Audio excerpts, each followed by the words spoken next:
you want to get off the darkest ground, but gravity pulls you straight down. Earth from a bird's eye view. You should grow feathers and see this too. When you want to get off the darkest ground, but gravity pulls you straight down.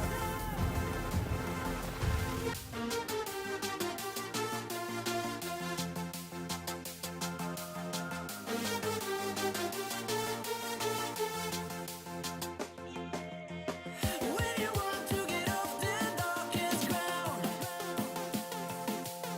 but gravity pulls you straight down.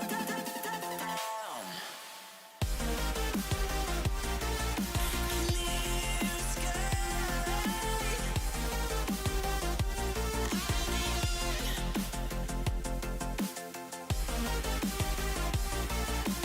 Where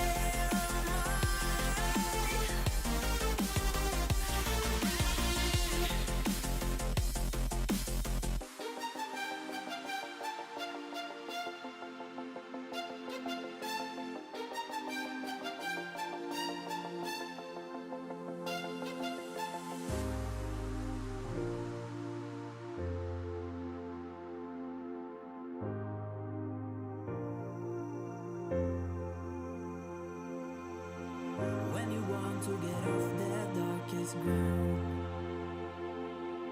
but gravity pulls you straight down. Earth from a bird's eye view. You should grow feathers and see this too. When you want to get off the darkest ground, but gravity pulls you straight down.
open eye, feel the waves cut through me, hypnotized by the sounds I'm breathing in. Hold tight, chemicals collide. Hold tight, hold tight, hold tight. Dripping lights paint the skies, all because of you. Dripping lights paint the skies, only you can make me move. You can make me move. Can make me move. You can make me move. Can make me.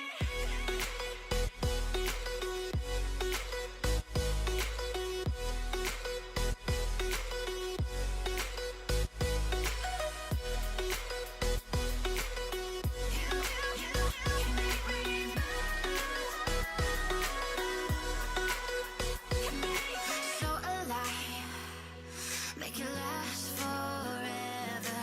Stop in time, yeah, I'm surrendering. Hold tight, chemicals collide. Hold tight, hold tight, hold tight.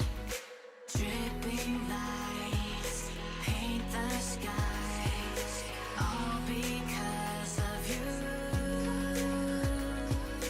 Dripping lights paint the skies, only you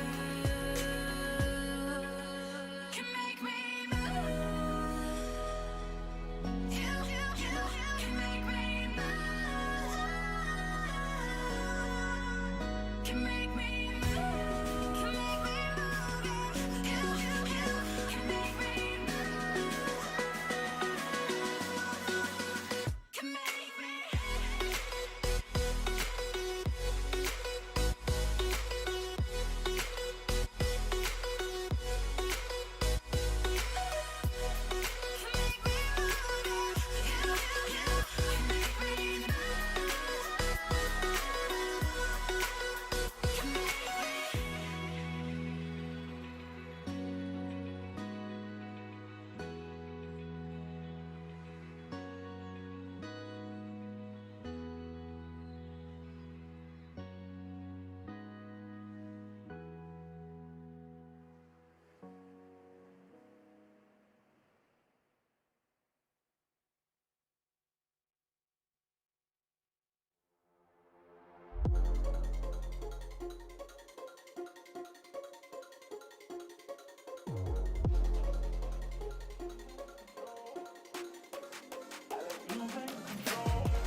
I like losing control. I get high when I'm feeling my flow. My mind is focused and I'm ready to go, ready to go. Nah, I like losing control. I get high when I'm feeling my flow. My mind is focused and I'm ready to go, ready to go. Nah, nah.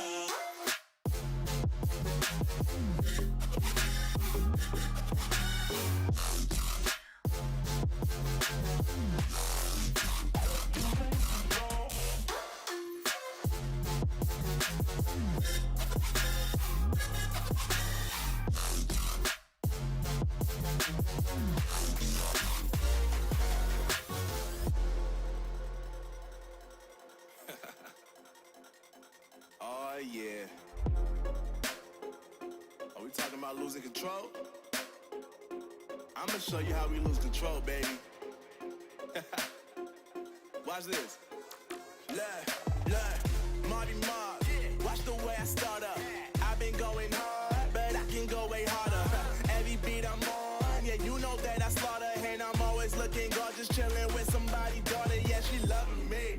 Say she love the way my chain sit and contemplate. And of course it says my name if you wanna rate. To let you know who's finna blow. Always win and check the scope. I'm only losing control. Oh. I like losing control. I get high when I'm feeling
outer space. So cover and duck, you're out of luck, we don't give up. Yeah, we're going up, next floor is us, you're riding with us.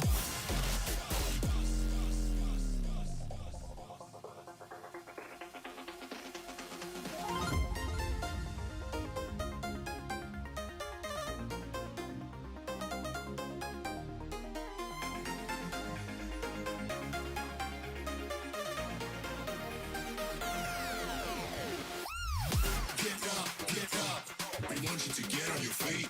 Stand up, stand up, stand up. Come on, get loose with the heat. Right now, pick up body till we black out. So get the fuck up.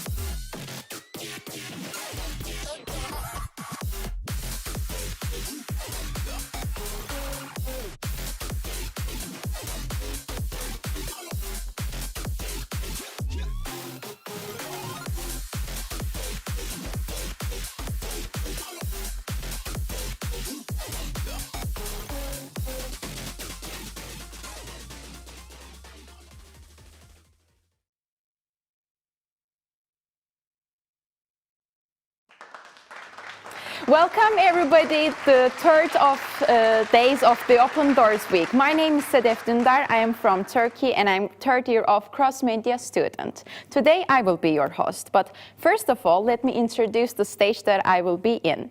In this very stage we will have some Q&A sessions with the professors and you will gain lots of information that you want to know about.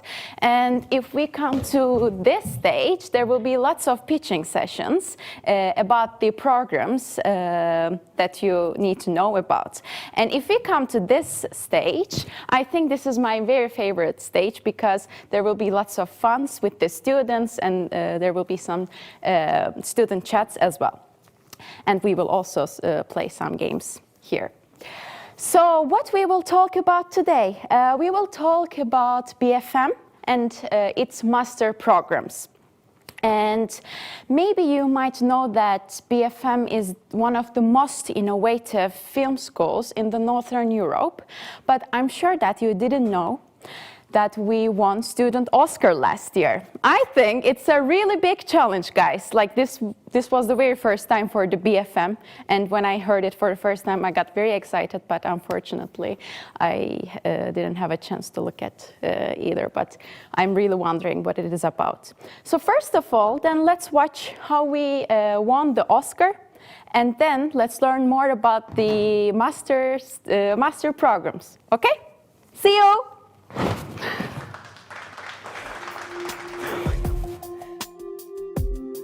I think I could get probably some good shots here. This looks like a nice place.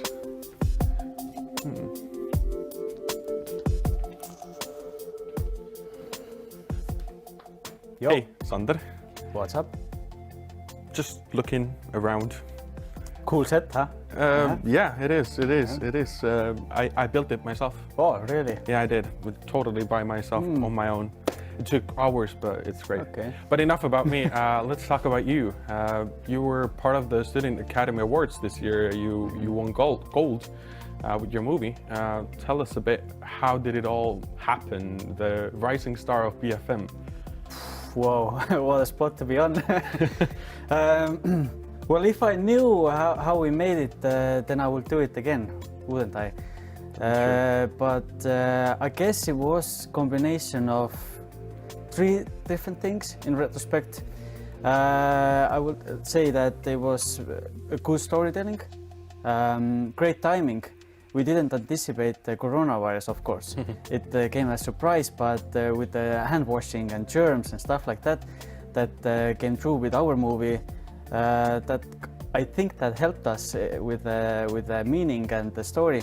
And the third thing is that I would say a competent team, because we didn't only take the latest technology out of this school, or we used cool camera moments because the hell of it. We used it because to make the story great. So yeah, I would say these 3 things. But can you tell us and the people who don't know about that movie that much, because it hasn't aired in so many festivals in Estonia yet, what is the origin story of the movie? Ooh, I guess you have to ask the director, German Golub, how the inspiration came, because he wrote it and came up with the idea. But I heard that he was a corpse carrier as well in the past before studying here in BFM. So, and as you know, the movie is about the corpse carrying. Yeah, I guess you have to rely on your past experience to make good movies. But let's think about this. It's a short movie. It's under 20 minutes, I think. How much? Yeah, it's 34 minutes. 34, Yeah. amazing. I don't know even my own movies that come out of this this building. But tell me, how much preparation does go into a short movie like that? A lot. We started shooting last year at the end of January, and I remember the last 2 weeks before shooting, it was, I would describe as production hell. It was really, really awful. We had locations all over Estonia, mainly in southern part of Estonia, and that meant logistically and production-wise, it was completely really, really difficult. So we woke up early in the morning, we started working with it, and suddenly it was the time to go to sleep. And the next day, again, same thing, and again, same thing, and same thing. And we looked at the to-do list, and it didn't go shorter. It rather went longer and longer every day we came through. So yeah, it was hard. And at one point we thought that it would be easier to just quit and leave it as it is. Because why should we do this? Why any of us should do this thing for us? But it would be easier option, but it would be a nasty one. Because now you have gold under your names, exactly, you know? Yeah, it would be foolish to quit. But we came through. We just kept going until it happened, and yeah, so. How much did the education you got in BFM actually help you towards like making this amazing masterpiece? I would say a lot. You can't make great movies with great technology, as many of us experience here in school. You need to know the theory behind filmmaking, and I would say that great minds make the great movie. So not great technology. Thank you. Yeah.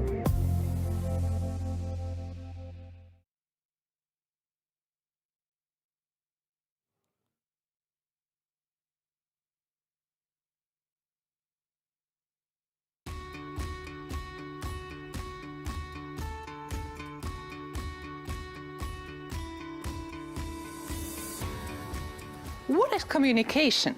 Communication is one way of representing reality.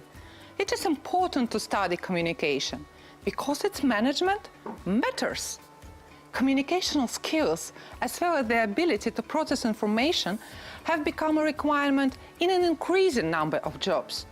The economic, social, and cultural changes in our globalized society have been complex and extensive over the last few decades. This is why it is becoming more and more important to understand the field of communication. The objective of our Communication Management Master's Program is to educate independent, analytical, and socially alert communication professionals who are able to accept the idea of lifelong learning and are able to carry out advanced tasks of communication management in both non-profit and commercial organizations. Communication performs a variety of functions. Our students learn about communication theories, consider communication from the perspective of different academic disciplines, and have a chance to acquire advanced communication competences and skills useful in both professional and social life.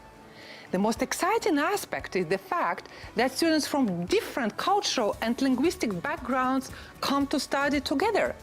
In a diverse society, we support cultural and ethical values. Our program is a part of the European Masters in Intercultural Communication, which brings together students and professors from 9 partner universities that provide courses in their respective areas of specialization. Join us and become a master of flawless communication that is highly valued wherever you go.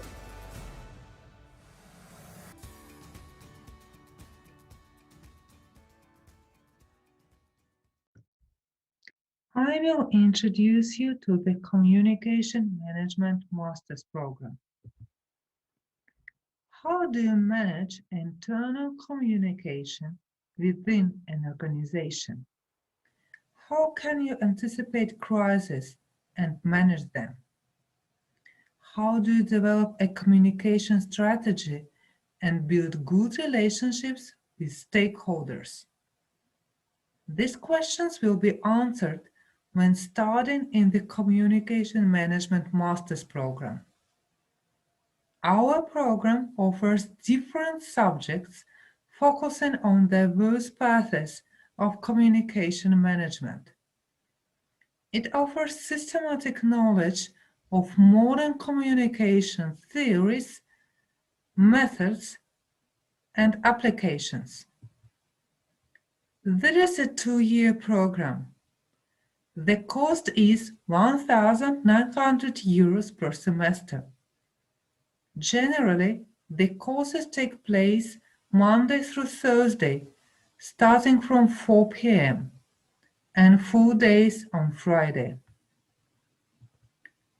Please bear in mind that the deadline to apply for our program is in March or in July. Please check for all regulations before starting your application. Our master's applications require a bachelor's degree and an official English language certificate. Please check carefully what we expect you to include in your motivation letter. Pay your kind attention to motivation letter writing guide. You can just go to our website and download it. Our program is designed for people who are interested in learning how communication can contribute to an organization's strategy and success, as well as in society at large. For those who didn't receive their BAs in the communication field, it is compulsory to pass the leveling module. You will have a chance to pass the leveling module during your MA studies. Level B2 in English is required to begin your studies. You should have acquired level C1 by the time you finish the program. The international staff members share their experiences and bring students closer to the real experience of jobs. Those professors who have established a track record of high-quality empirical research and are committed to excellence in teaching and supervision are our staff members.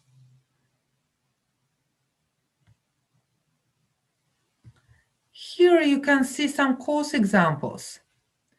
Areas covered are media relations, organizational behavior, strategic communication and planning, stakeholder relations, research methodology, risk and crisis communication and marketing, and intercultural communication, of course.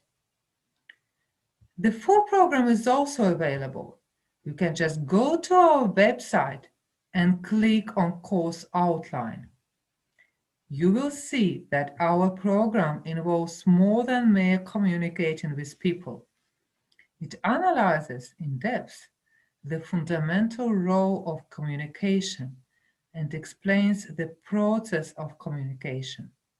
The subjects offered show that there are different perspectives, modes, and means of communication. Our program is aimed at preparing students for competent professional interaction at the international level by teaching the necessary knowledge and language skills.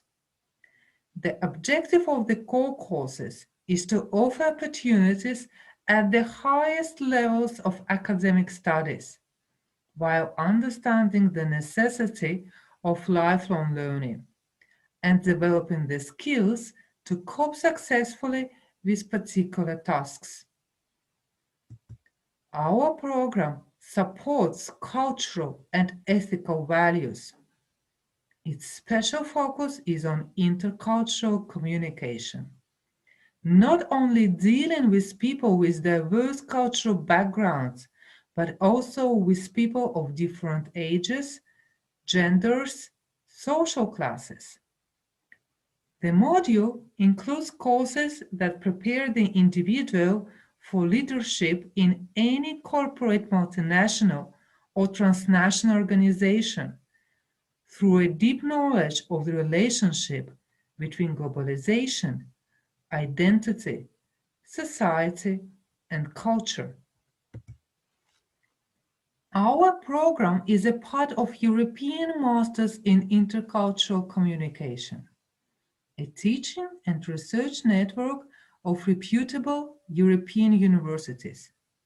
The core of it is the yearly Eurocampus, a 4-month intensive program taught by professors from the network universities. During it, students learn about intercultural communication theories, consider intercultural communication from the perspective of different academic disciplines, and have a chance to acquire advanced intercultural competences and skills useful in both professional and social life. The curriculum includes courses on various topics relating to intercultural communication and other intercultural issues such as management, training, and linguistic perspectives. Upon successful completion, the host university will award participants a certificate in intercultural communication. Students wishing to participate in the Eurocampus must be degree students at one of the partner universities. The Eurocampus students from the partner universities study together under the instruction of visiting professors from the partner institutions. After the Eurocampus period, the students return to their home universities and continue their studies there. Eurocampus period can be realized as an Erasmus Plus exchange. All the degree students of the Communication Management Master's Program have a possibility to apply for Eurocampus. Our students can participate in the program during Erasmus Plus student exchange. Different students might be interested in our program. For example, those who desire to become creative thinkers, able to produce innovative solutions in the field of communication management.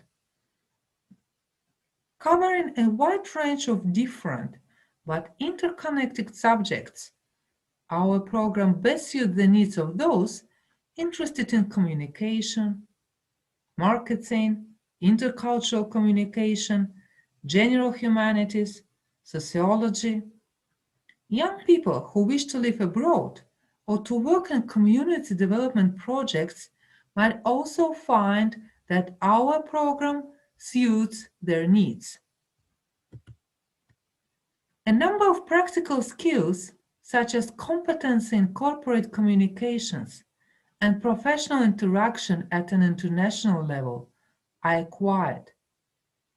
Students also develop the ability to be innovative and to handle specific professional tasks in the wider context of culture and society, to deal with complicated situations in accordance with the norms and values of society, to conduct research in the field of communication management, and to apply research results to real-life challenges.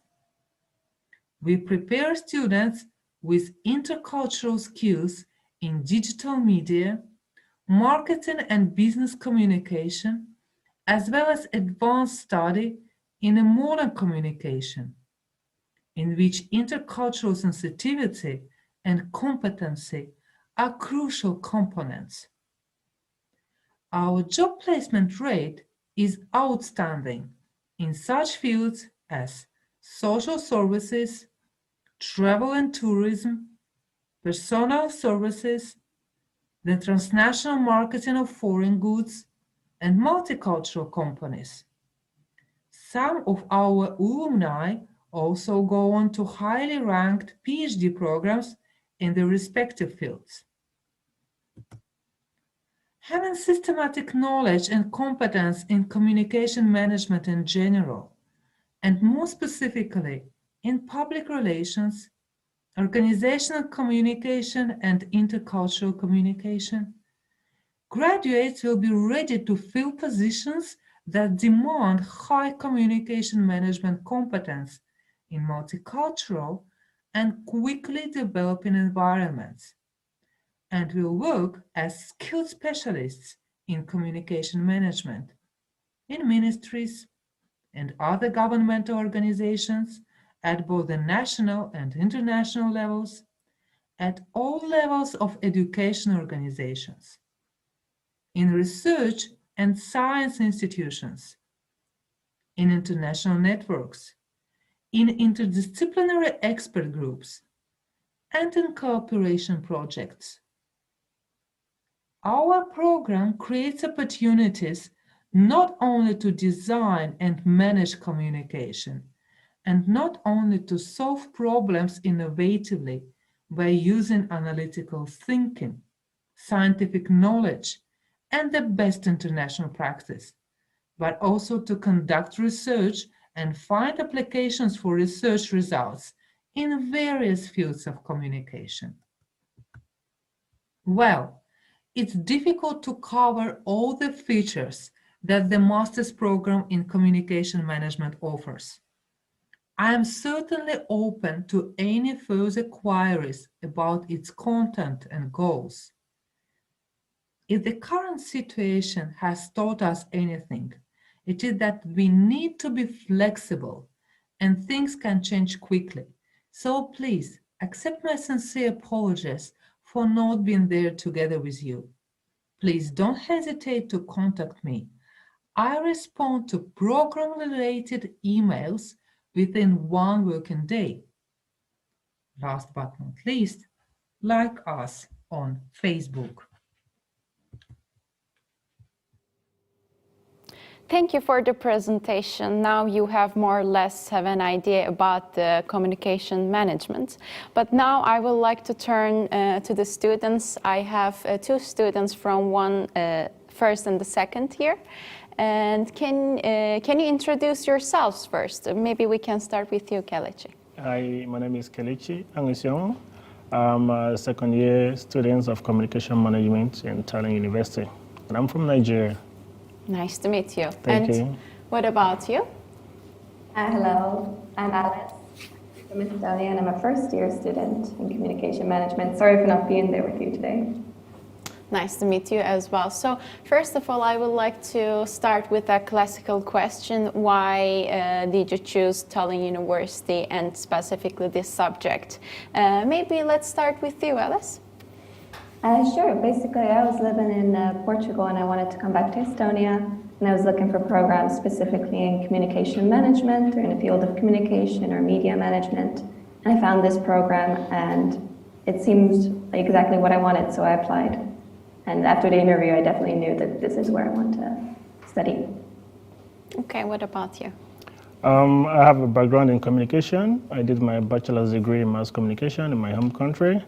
And I have always wanted to further my studies, and of course I went to study abroad.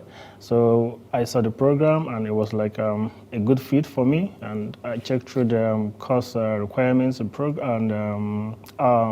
course requirements and the subjects, and for me it was a good match, so it buoyed my interest, and then I decided to apply. You're second year right now, so you're finishing this year. Exactly. So how was it so far? Did you satisfied? Yeah, I could say yes because so far it has been an interesting experience, especially from the teachers. They are very accessible and very supportive. You can always reach them if you needed further support about a particular project or a particular course. And also, it's basically intercultural. Like you have students from different countries studying in the university and in the program as well. And you have a feeling of, okay, that international experience that you wanted to have. So yeah, so far it's been good. And you were the first year of communication Yeah. management student. Exactly. And I would like to ask you, what was the most challenging lesson for you? In terms of the application process or like the courses or?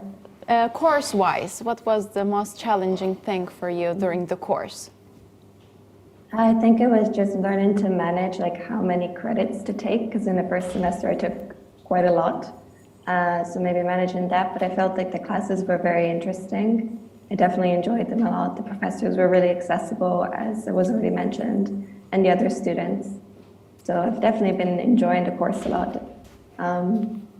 Yeah, there haven't been so many challenges, maybe perhaps just having everything on Zoom, but that's a challenge that everyone's had this year. It's not particularly to the course. Yeah, how did it affect the course?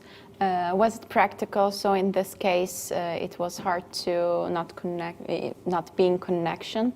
How was it for you this period? Yeah, it was a bit sudden and largely unexpected prior to my application for the program. But when it happened, of course, the university is a digital university, so there was a seamless transfer from online, from contact studies to online studies.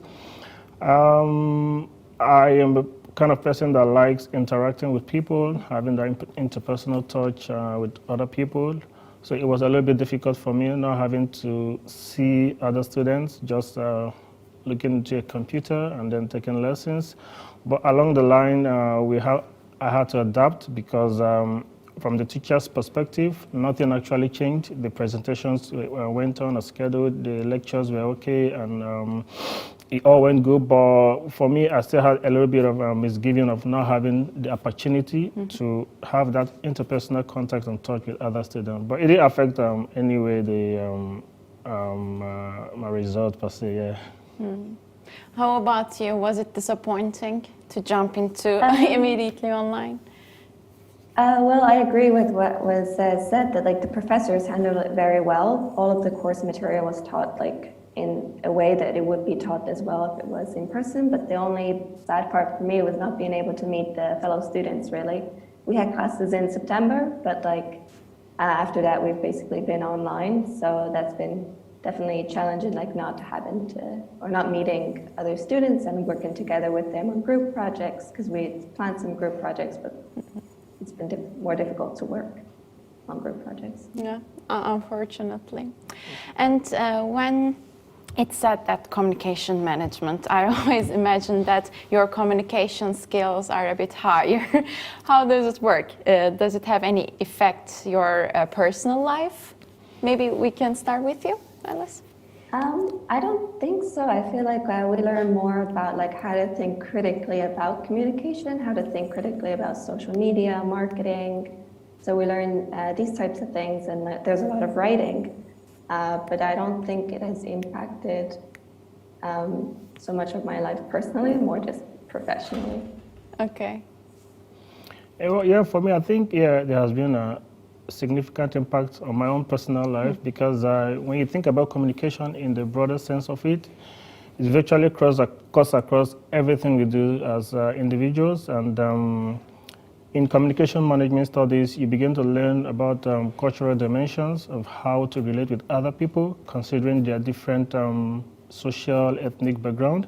So when you put that into consideration and then you are living in an environment that you also, outside the school, you also interact with other people, probably in the hostel or at your workplace, and then you begin to adjust yourself, the way you communicate with them, the way you relate with them, understand that not everybody is going to behave the way you expect them to behave. You need to allow them. Some may require their personal space, some may be outgoing, some may be a little bit reserved and stuff like that. So the program makes you adjust to what, how do I say that? Adjust to other people's nuances and stuff like that. Yeah. So for me personally, it has affected my personal communication style. Nice to hear. Yeah.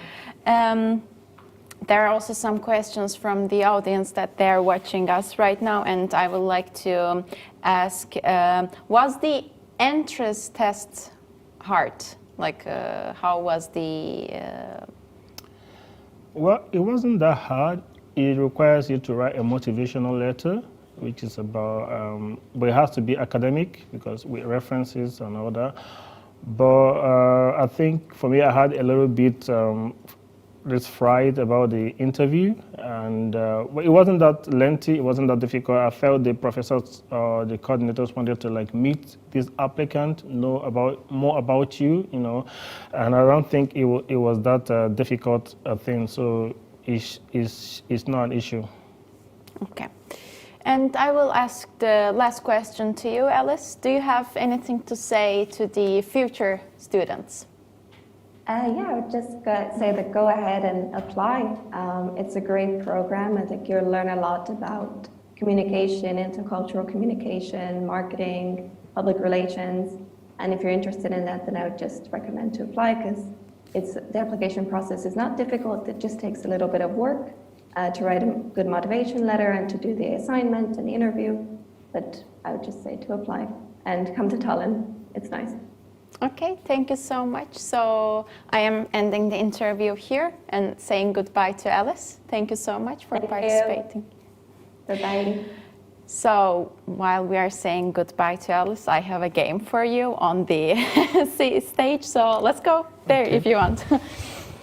It's going to be enjoyable. I also don't know, I mean, I know the game, but I don't know what it is inside.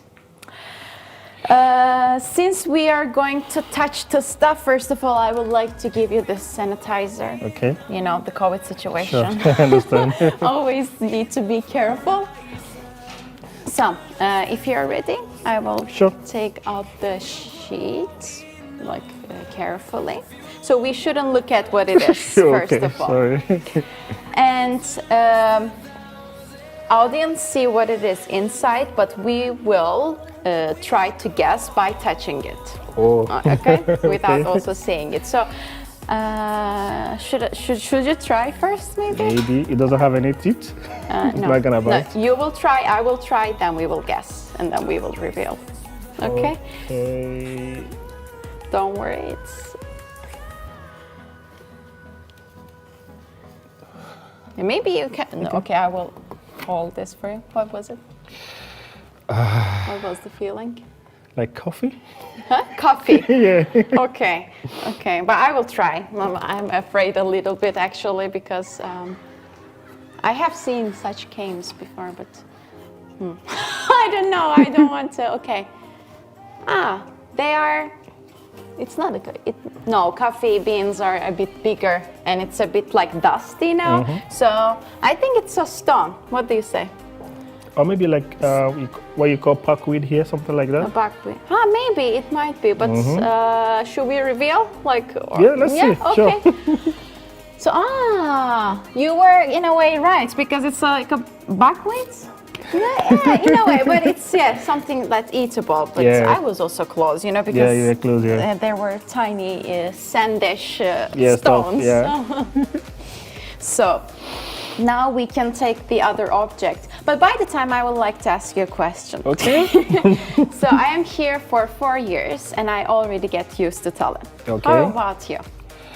I'm here for like 2 years now, and I think pretty, not very much, but I can find my way around Tallinn. Yeah. So by the time the second object has come. Another one? Yeah, can I go first? Okay, by the you way? go first. I really want to know. Okay. Okay. It's what is this? A dog? It looks like a plant, but the plastic ones. But I think it's a plant. Yeah, what do you say? Okay. Now I'm scared. To see. Nothing, nothing will eat. So, I think it's like a brush. yeah, I thought the same Something because like a brush. It plastic. has some plastic bristles. Yeah. I Yeah, think it's a brush. brush, you Yeah, say. my guess. And I said the plastic. I guess a brush. Okay, you did. Okay, okay, okay. This you are 2 and I'm 0, kinda. Okay, so I will give it to you, and we will have the Another third one? object. Yeah. Okay, cool. So, and by the time I want to ask, what is your favorite thing about here? About Tallinn or Tallinn University? Both, let's say. Yeah. I think the transportation system is quite easy for Tallinn in general. Then for Tallinn University, I think it's just international. Like you always have the opportunity to bump into someone that you feel you can actually relate easily with. So that's it for me. Totally agree as an international student. Exactly. And go. I should go first? Yes. Okay. I see why I was. Yeah. My God. Uh-huh. Tomatoes. What? Tomatoes. Tomato. Yeah, and Okay. in water and maybe some nuts. Something mixed. Some nuts, yeah, like a Okay, mix of but tomato. There are some papers if Yeah, you want sure. to use about the I want to try out. It's kind of disgusting thing. Yeah, like Okay. tomato and some nuts in water. What is this? I mean, something in water. I did touch something very big and they're very, okay. Okay, but they are smooth. They are like bumpy. Like how do you say? I don't know. Yeah, I think What there's a is your bigger guess? one that looks like a tomato. Tomato. Yeah, then there's smaller nut-like stuff then in water. I have no idea. I think it's like a something soft into water. I cannot say, but let's. Okay, what it is? Ew! Okay, but okay. It's a boiled think, egg. I guess this one because Grapes, I yeah. always eat the grape like that sometimes if I am bored. So I first peel and then, but what it is about? Okay. So was it? I'm sorry. Was it the last one, or do we have one more? I could never have guessed this. Okay. Okay. What are your future plans? One of my future plans Yeah. is that I intend to further my education. Yeah, definitely a PhD level. Yeah. Hopefully here in Tallinn as well, Tallinn University. Yeah, let's see how it goes. So, are you planning to stay here? Of course, yeah. It's a nice city. Why not? Yeah. So, yeah, you go first. You are the guest. Okay, okay. Right, it's something small. Oh my. It's a slime. How was it? What is this? Can we smell? Also. Okay, this is about fish. It's in a cane. Okay. Is it living or dead? It smells bad, by the way. Okay, your turn. Okay. Not fish. What? I recommend you to smell. It's a very good experience. What do you think? Like jam or something? Yeah. Oh my God, how am I gonna get rid of this smell? Let's reveal. But no, what is your guess? I think like jam. Are you sure? I think you should. Oh my God. Of course. Okay. It's like What? a cane. Oh my God. Fish. Okay. And afterwards you it got started it. to smell. Fish and chocolate even. Okay. Wow. They told Nice the combination. extra ingredients. Okay. And that was the last one. Okay. Thank you so much for participating. Yeah, you're welcome. Do you want to say something last? Yeah, if you're still trying to make up your mind about where to study, you can come to Tallinn University. It's really interesting here. Like, you're gonna feel at home. You're gonna have a nice experience. Just make up your mind and do the application and come. Thank you so much. You're It was welcome. very nice to meet Thank you. Thank you. Now I will say goodbye to you and I will turn to the audience. Let's watch the next program then.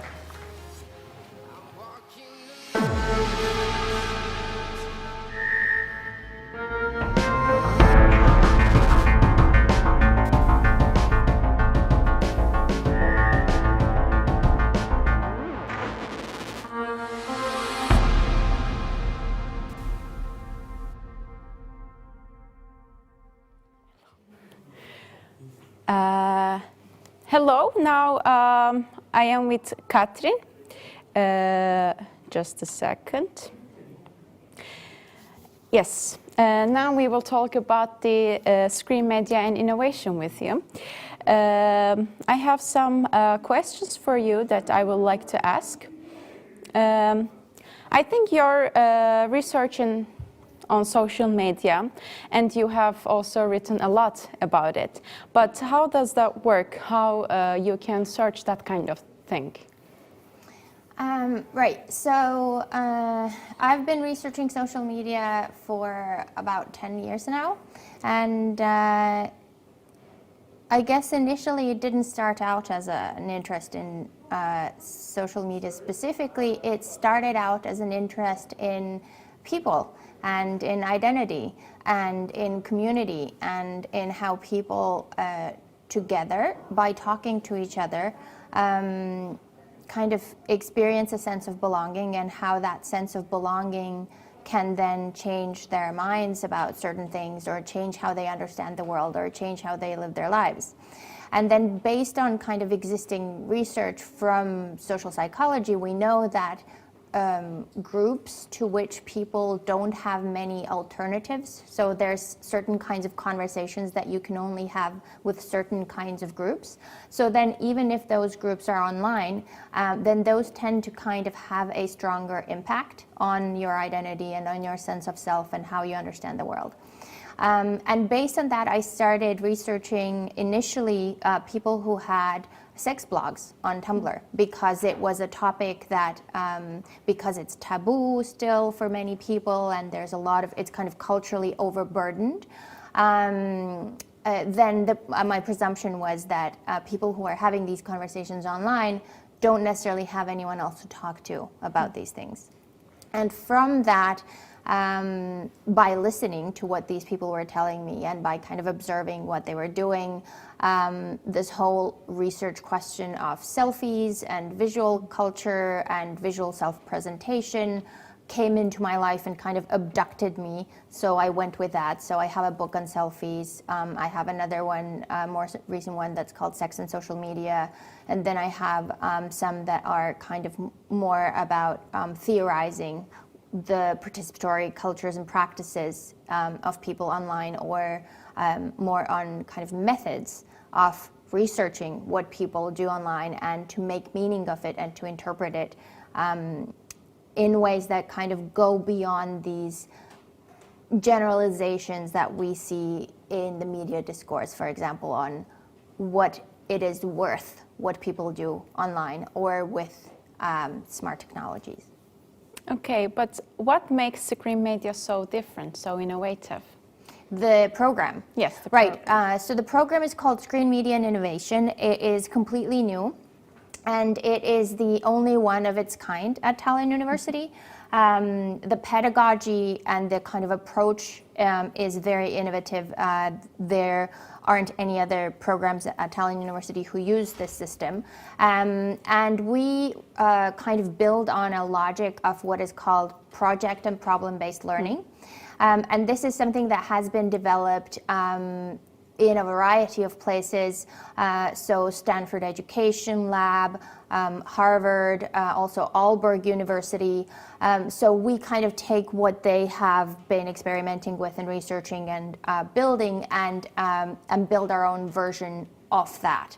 And we hope that this will allow students to have a learning experience that not only kind of allows you to have hands-on or practical experiences in addition to learning about subject matters or how to make sense of the world, but also just brings a different way to relating to your learning experience, to the kind of 2 years that you spend in a master's program. But can you elaborate this project-based learning phases? Right. So project and problem-based learning basically means that so master's is 2 years, right? So in the first semester, students have introductory courses, and those are typically kind of conventional courses. So you have either lectures or seminars or workshops, the way that most kind of study programs have those. Then second and third semester is project work with teams who have mentors and who work to kind of solve a particular screen media related problem. Now, where does this problem come from? Every cohort of students gets a big challenge, right? So there's one big challenge per year. And the cohort that's going to be starting next fall, for them the challenge is information disorder. Right? So everything that we see and that is being talked about in terms of misinformation, disinformation, information manipulation, our kind of information networks and platforms functioning as attention economies where our attention is manipulated, all of that, right? So it's kind of a big broad theme. So then students will form teams, and each team for themselves will decide how to distill a particular problem that they care about that pertains to information disorder and build a project around that. And now that project building and that problem solving goes through 5 specific phases or steps that are outlined in the kind of project and problem-based learning, which are, the first one is wait, let me just double check so that I don't miss everything up. Okay, so the first one is discover. So this one is that I kind of the question guiding this is that I have a challenge, right? I have this challenge of information disorder. How do I approach it? So this is about kind of understanding the challenge, about preparing a small research to kind of figure out how to best problematize it, to gather inspiration and gather data. The second phase is interpret. So this is where you already gathered some information from the world and you kind of make meaning out of it.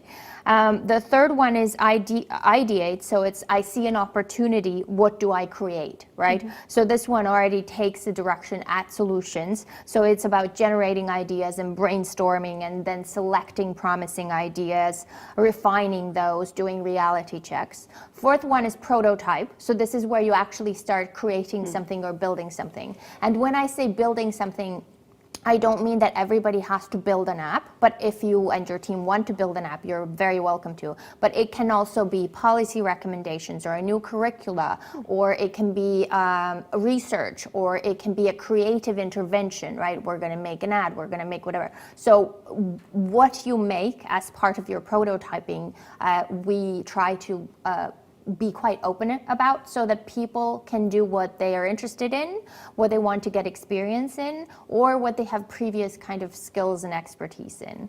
And then the final one is evolve, where you kind of publicly present what you made and you get feedback and you find next steps to that.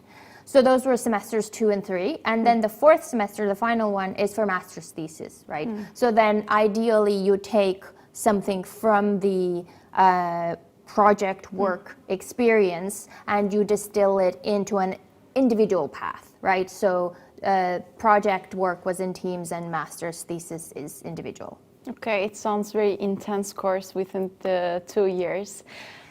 Yeah. I mean, we hope so. And what we do is that we don't offer ordinary courses during semesters 2 and 3. So you do your project work and into this kind of project work, we have built what we call micro courses. So you'll get specific kind of courses or seminars or workshops on things that you need in that particular phase, right? So in the first phase, you will get things like research methods, right? In the final phase or in the fourth phase, you will get things like public presentation or, presenting your ideas, public speech, marketing, communications. In the third one, you get critical thinking, like how to analyze things from multiple different perspectives. Somewhere there, you get practical innovation and practical prototyping prototyping methods, you know, like there's prototyping which builds things, but we also have mapping and brainstorming and all kinds of intellectual techniques for thinking. So we get these micro courses in there which are either half a day or 2 half days or at maximum 4 half days for kind of to allow instructors to kind of help. But what are the job opportunities after such master? Right, so we've built this for the kind of current and future industries or current and future labor markets. And our logic is that increasingly jobs demand that A, you work well in teams, B, you have the kind of practical experience of project management, you know what it entails, you know how to tell time and set achievable goals and then actually achieve them and be capable of kind of critically assessing your progress and all of that. So we offer those. And then in terms of content, right, we do kind of a deep dive into what we call screen media ecosystem, right? So this might mean jobs in corporations that do any kind of media work. It can be production, it can be kind of news media, it can be social media, it can be gaming industry, it can be film. But we also kind of prepare people who don't want to necessarily go into media industry, but want to go into the fields or areas that are adjacent to that. For example, policy making or regulation, right? You want to go work for the city government or the EU or whatever, because there's an increasing amount of jobs that deal with kind of analyzing, regulating, and creating policy for these things. And of course, if you want to do research and go into a PhD, then you are also able to. Okay, thank you. Nowadays, TikTok is very popular. Have you researched about it? I personally haven't, but I have supervised students who've done some work, and I have colleagues who are researching TikTok. Okay, what are the findings about that? Do you know? Well, I guess this is kind of a typical answer that I'm going to give is that we shouldn't generalize to a platform or an app, right? So most claims about Instagram or Facebook or TikTok or Twitter are only partially true because there are different groups who use these platforms differently, right? Some use them in order to get a lot of public attention, so they want to become content creators or influencers, right, or micro celebrities. They tend to use these platforms completely differently and to completely different kind of societal impact than people who use them for small kind of group interaction with people that they know, right? So we see the same thing with TikTok. Recently there was a scandal, I think last week, a girl died, 10-year-old girl in Italy died by doing a TikTok challenge, a blackout challenge where kids kind of suffocate themselves. And there's already news that, you know, TikTok has 7 days to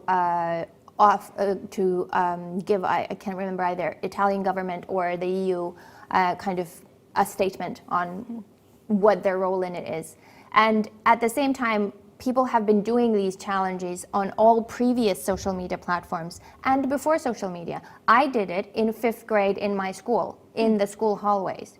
Kids are not super smart when it comes to risk assessment.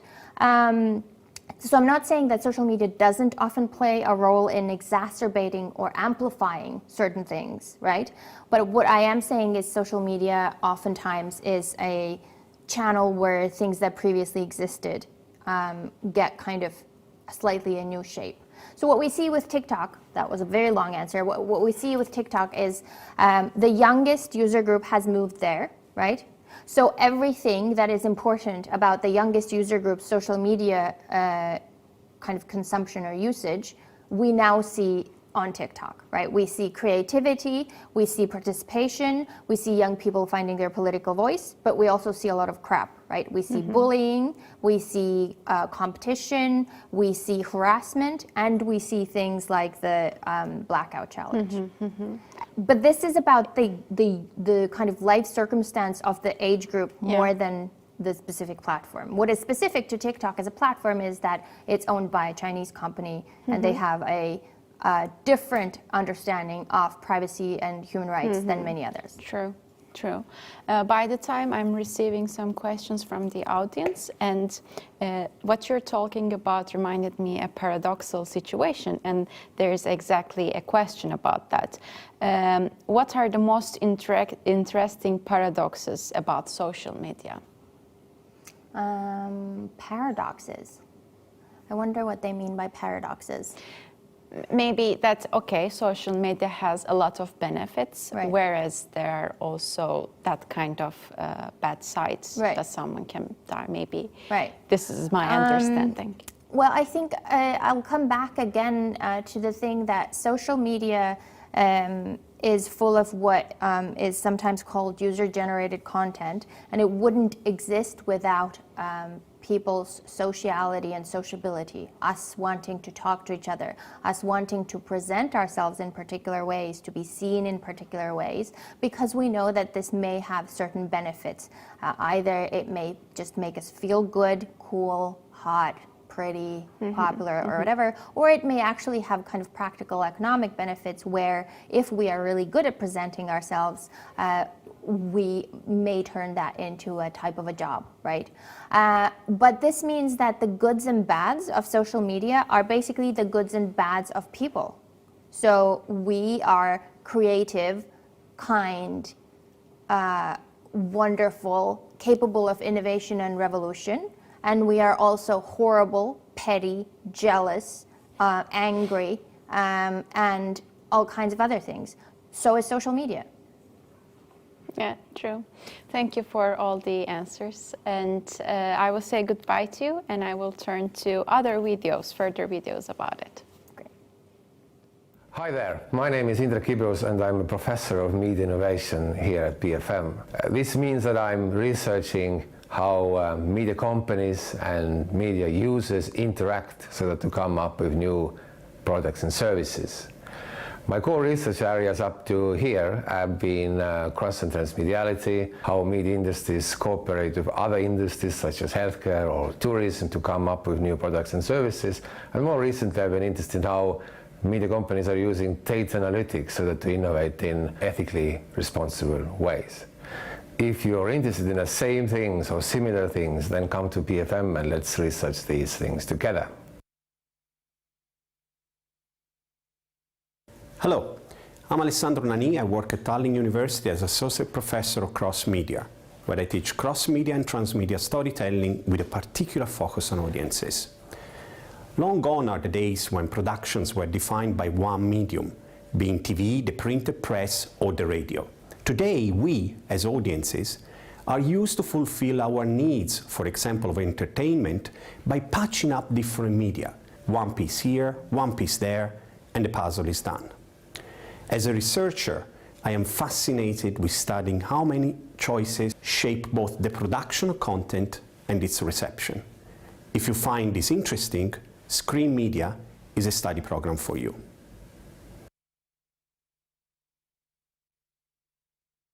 Hi, my name is Ulrike Rohn. I research and I teach media management and media economics. This means I study media firms and what they do, and I study the media markets and media industries in which they operate and how these function and how they're organized. Within this field, I have actually a pretty broad research focus. I have studied international media strategies, media branding, media business models, as well as entrepreneurship in the media and European audiovisual policies. I currently have two main research projects. In one, I try to understand what the Digital Single Media Initiative by the European Union means for national audiovisual industries, and I studied so-called media tech startups and what this is that they actually innovate in. So come study screen media at Tallinn University.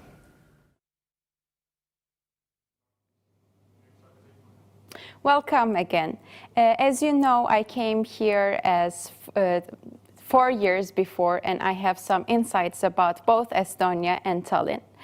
As I am one of the YouTuber of the Tallinn University, I decided to make a video about it. And in this video, I'm talking about my first impressions about Tallinn, and I'm giving you some little tips. So let's watch the video first.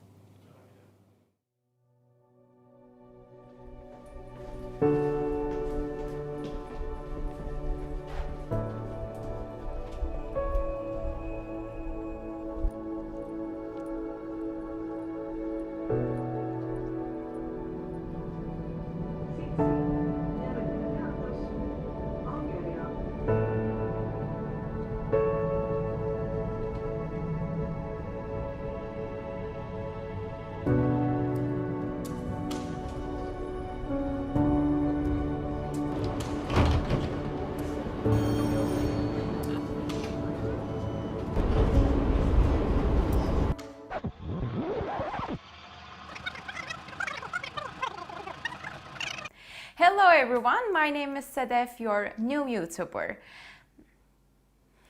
I am here to provide... If I put my hands, by the way, here, it's fine. I am here to no, again, because grammar mistake.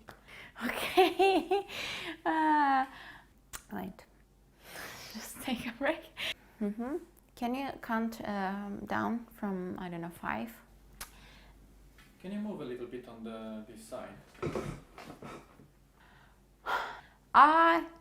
Okay. Don't worry, it's fine. Is it rolling? Rolling. Okay. Hello everyone, my name is Sedef, your new YouTuber. I am here to provide all the information you need to know and to answer all the questions that you wonder about Estonia and the Tallinn University. During my ambassador time in Tallinn University, I have received many questions from incoming freshmen. And foremost question was, what kind of place is Tallinn? So I want to take a closer look to Tallinn together, so let's go. Tallinn is a very small and compact city, and now I'm going to city center, which will take approximately 20-30 minutes.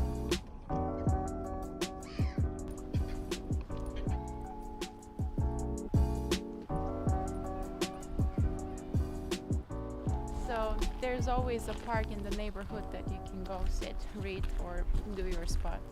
For example, I'm going to a kind of forest which has also parkers inside, and I do my running almost every day. So it's a very good chance, without paying anything, you do your sport.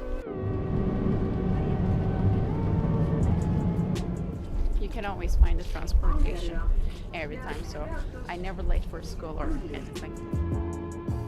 If you are a residence permit holder, it's all free for you. All the bus, tram, or any kinds of things. Known as one of the coldest Baltic countries, the winter time of Tallinn may be challenging. Rain and wind are plenty, and the approximate degree can drop until minus.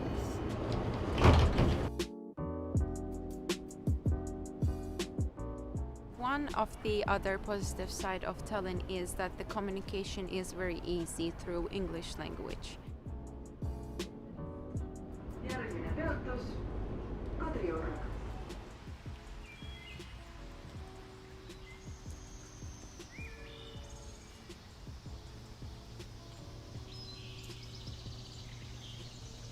This is Cadre, where you can find all these wooden houses, as well as Kalamaya. Family neighborhood, mostly. Kind of an open library that you can find mostly Estonian books. You can find such educative or intellectual thing everywhere in the city. In this park, there is the most known museum, Humu. So there's always an exhibition whole time during the year. So whenever you want to, you can just come and visit these exhibitions. I guess that's it. This is all I want to say about Tallinn, but stay tuned because I would like to show more around of the Tallinn. And it was very nice to meet you. See you in the next videos.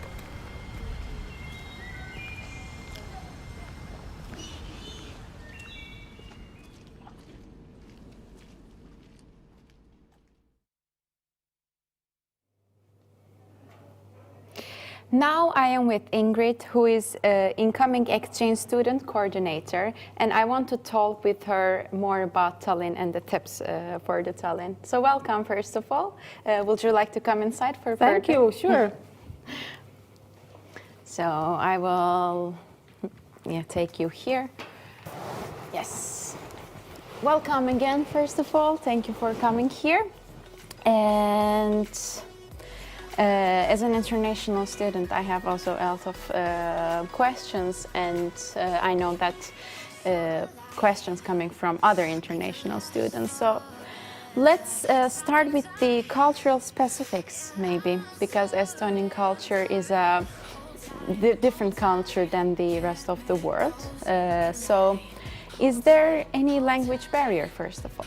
Okay, thank you. First, I'm so glad that you have invited me here. And I'm just right now dealing with a lot of Erasmus exchange students that have come here. If you are following us, I asked you to come over here, then hello, hello. Language barrier. Actually, it has not really been a big problem because a lot of people in Estonia speak English. And the main thing is maybe to learn a couple of words in Estonian, like tere, aitäh, things like that. And as soon as you say these words, people melt. Because probably you will hear a lot that you come here and they say that Estonians are very reserved and very serious and cold. But I think it's a good tip to learn a couple of words in Estonian, and then as soon as you start using them, people are totally different. So I don't think people would have many language barriers. Our university campus is bilingual. We have all the signs in Estonian, in English, the documents, everything is in two languages. So I think it's quite easy to adjust in this sense in Tallinn. Yeah, in this case, I felt also so comfortable because everybody was talking in English. It made my jobs much more easier. And you said that Estonians might be reserved. How about how they are welcoming the international people? Well, I think it takes a little bit of time before they warm up to you. So I think like use a little bit my tricks, like try to have a couple of words in Estonian, and like I think they will become friendly, and the more you get to know people, the better the relationship is. I think it's very hard to start the relationship with Estonians, but then it's very hard to stop also. So usually they say that a lot of students have said that if they have made friends in Estonia, it's for a lifetime. Yeah, true. It might become as a surprise at first when you come to Estonia, that you go to the shops and maybe the shop assistants are not so welcoming.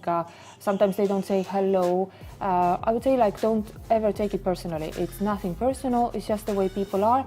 Estonians usually appreciate it very much, and I think some international students have learned to appreciate it too. They can go to the shop and they can mind their own business. Exactly. Nobody's coming to them and, oh, would you like to try this and this and this? They can just go around nicely and quietly, and when they need help, then they go and ask, and then they get quite a friendly assistance after that.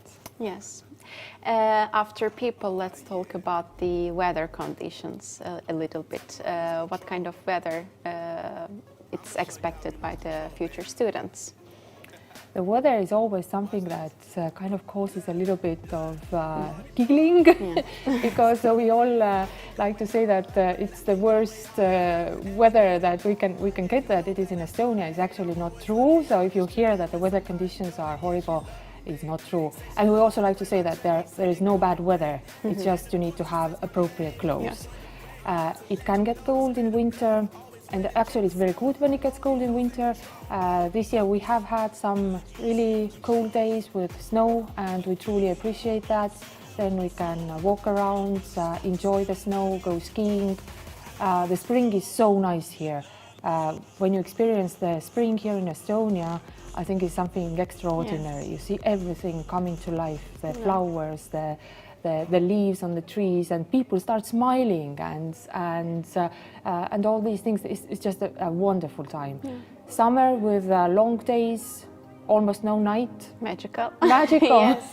It can be sometimes cold, so if you see pictures that people enjoying the beach, it can also be quite cold and chilly, but like once in a while we get still warmer periods, and then there have been summers with really warm weather. And the fall, of course, is very colorful. We saw in your video, for example, walking in the park. It's a wonderful time. Can get colder, can get rainy, but then I put your raincoat on and go outside. Yeah, even though the conditions are extreme, especially in the winter and the summer, I really like the weather here because I'm coming from Istanbul and you cannot imagine how dirty the weather is. But when I come here, I can definitely feel that my lungs are more open. So I definitely don't mind how cold it is or how long the days are or how short the days are. So I think it's a really good experience to have such conditions as well. And I say for the dark times that the recommendation is to have candles, a lot of candles, go to the sauna and have friends. So then you survive the dark winter. It's for a couple of years. I think it's a very nice experience as well. Let's come to the accommodation maybe. Do you have dorms? How do you get the room? How is the condition about dorms? I have to admit that it's not very easy because we have just one dorm where we can offer a place for international students. And during normal times when we have a lot of students, then not everybody gets a place in the dormitory.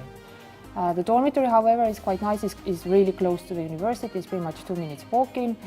And the rooms are nice and cozy. It's a shared room. We cannot offer, unfortunately, due to the limited number of places, it's always in a shared room. So there are double rooms, there's Wi-Fi, bed linen, everything is in the dorm. So it's a heaven. Like everybody wants to get to the dorm. And it's very affordable, actually. I mean, even for example, I'm living in my own place, but even this is so affordable. The prices are not so high at all. If you share your flat with someone, it's even more affordable. Comparing to price, it's also very hygienic and in order. But to be specific, how much the dorms? If I remember now correctly, I think a place in a smaller room was 170 euros a month, and that includes also, I think they clean once a week, and then you can use a common kitchen there. And then it also, like all the utilities are included, and I think it was 195 for a bigger room. So the price difference, I think, was 25 euros, but then the room is bigger. But still very affordable. Speaking of sharing, can we choose our roommates?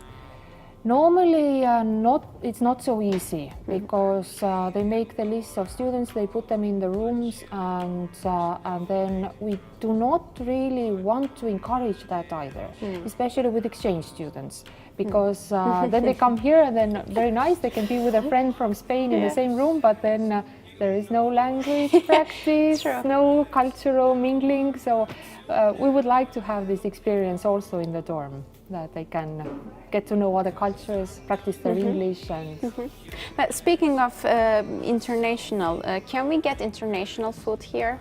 How is the food process? I think there are some very specific things that probably are hard to get. I have been to Turkey myself. I think there are some things that you have in Turkey and you can never find them there. Here, some spices, I know that there are people who come here and they take their own spices with them. But yes, we have a lot of different restaurants where they serve Chinese, Indian, Mexican, Italian, of course, Spanish food. So I'm sure that you can still find something, but maybe a recommendation that if you have something very specific like spices, maybe you can bring some spices with you. I am bringing that kind of specific spices or other stuff. But apart from restaurants, there are some little shops. For example, for Turkish people, I can say that there are 1 or 2 shops that you can find very specific things. For example, sucuk. So let's go to the other questions. Okay, how much does a student spend in a month? Well, that's very individual. I can say that maybe you should count like about 400, 500 a month, euros a month, like average, besides the accommodation. I think there are students that can do with a lot less, and there are students that probably spend a lot more.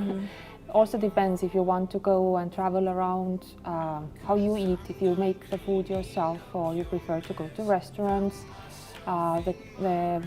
The university canteen is quite reasonable. Maybe you can have lunch there from 3 to 4 to 5 euros, quite good lunch. But I would say like maybe on an average 400, 500 euros. But I'm sure like if you do like maybe a little bit of studying before, and you can manage with less money also. But then yes, that's on top of the accommodation. So. Okay. About the salary, for example, as far as you know, maybe you can both study and work at the same time, but how are the salaries for students? Well, it depends what sort of a job they get. If they get something very simple, many students work as couriers in Bolt and Wolt, so I don't think these salaries that when starting there are not they are that good. Some students, they do find maybe their field-related job or something that is very like much related to their career or their interests. So this is something that is already better paid, and there could be jobs that are very well paid, especially if you can find something in the IT sector. They are always looking for specialists there. So if you have that in mind, you can go to the webpage. I don't know if you have talked about it already. Work in Estonia. Yes, yes. Yeah, there are quite a lot of job offers there, and most probably you can find a lot in the field of IT. So there the salaries I think would be like maybe starting from 1,500 and then you already going up to 2,000, 3,000, depending on what sort of a specialist you are and what is needed. The salaries could be quite good there. But then it means that you're a full-time employee there, which could at the same time get on the way of your studies. So maybe that's something for the future career to consider. But yes, the minimum salary is 500 euros a month. So it's something that maybe is a very, very simple job somewhere in a restaurant, maybe cleaning somewhere, and probably something that is maybe easier to do on the side of studies. Okay, as a little reminder, I would like to add that if you are interested in work at the same time, you can find the information in workinestonia.com. But before working, we need to do some internships as an obligatory or not. How students can find internships? Depending on their field of studies, I know that in some academic units they help the students, for example, for education, that they can help students find a place. If they wish to go and do their traineeship abroad, which is very much supported, however, then the students need to find a place themselves. But I think it's something that is really worth considering and going to do the traineeship abroad. And we have some offers on our webpage.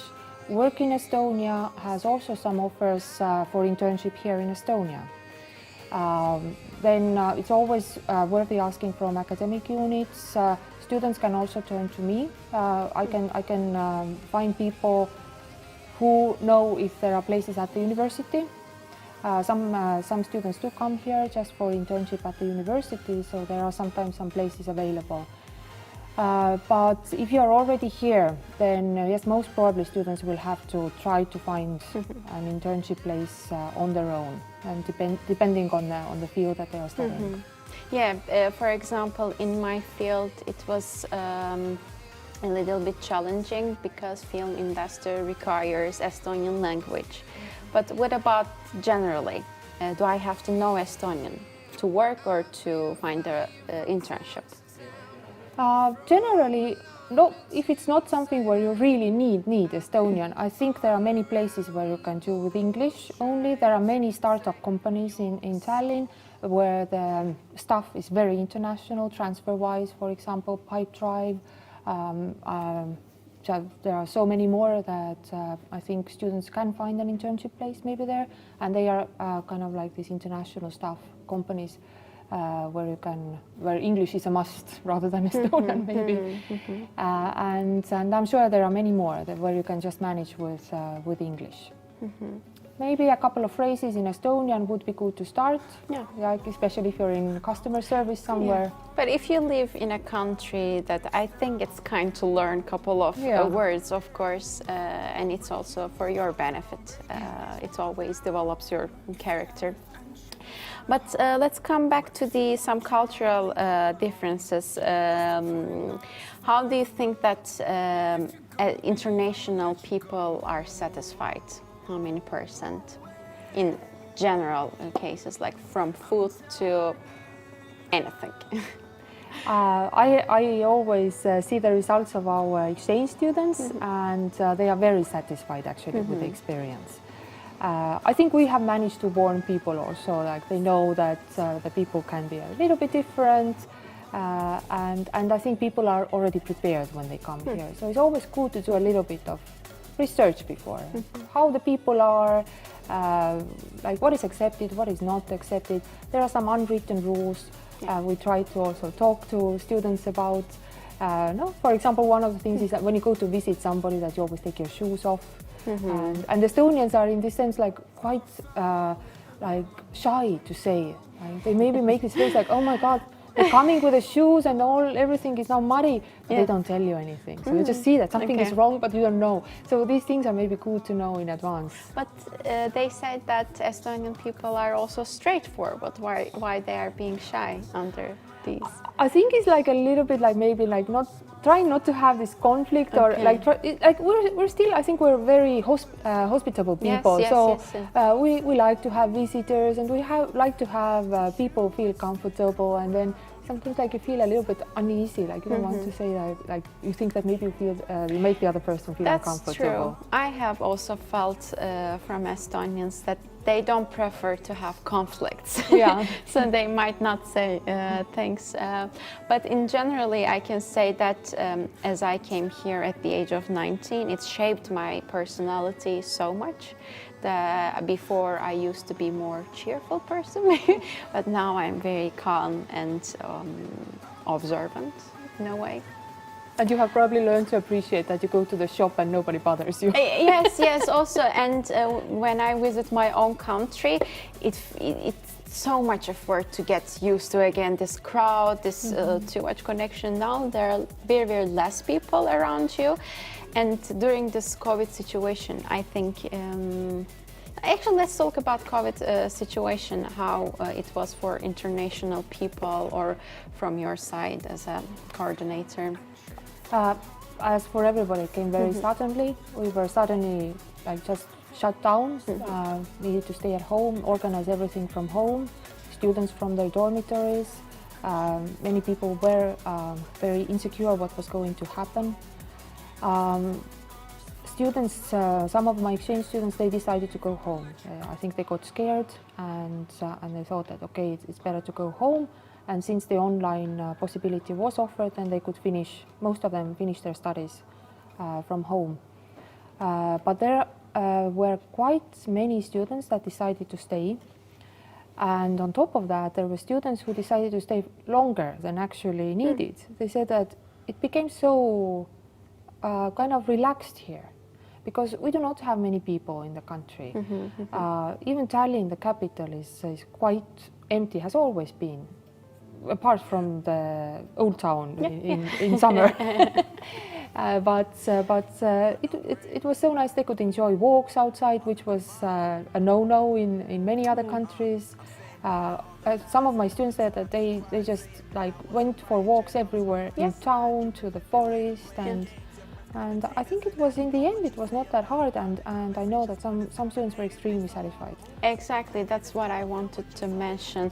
My COVID period was way easier here because it was calmer, it was safer and everything, so I didn't even go to my country. So then thank you so much for all the information that you provided, but do you have something to add? Well, I would just like to say that whenever you have questions or doubts, don't hesitate to ask. I think Estonians are also, in this sense, very open. They tell you what is going on, and they're straightforward. If you ask, like, for example, like, I noticed that I think I did something wrong, what do you think what it was? And they will tell you. Mm-hmm. They will tell you, like, you know, like, next time you go to visit somebody, take your shoes off. Yeah. Yeah. So things like that you can always ask. Like, what is okay in Estonia? What are some of the topics that maybe we don't want to talk about? Some of the topics that are okay to talk about. So always ask. I don't think people would ever mind that. We are happy to give explanations, to give a long account of our history. So just be open-minded, and I'm sure you will enjoy your time despite the weather, despite the darkness and everything. Yeah, everything is easy, just research and have your own answers. Yes. Okay, Thank you so much. Thank you. So,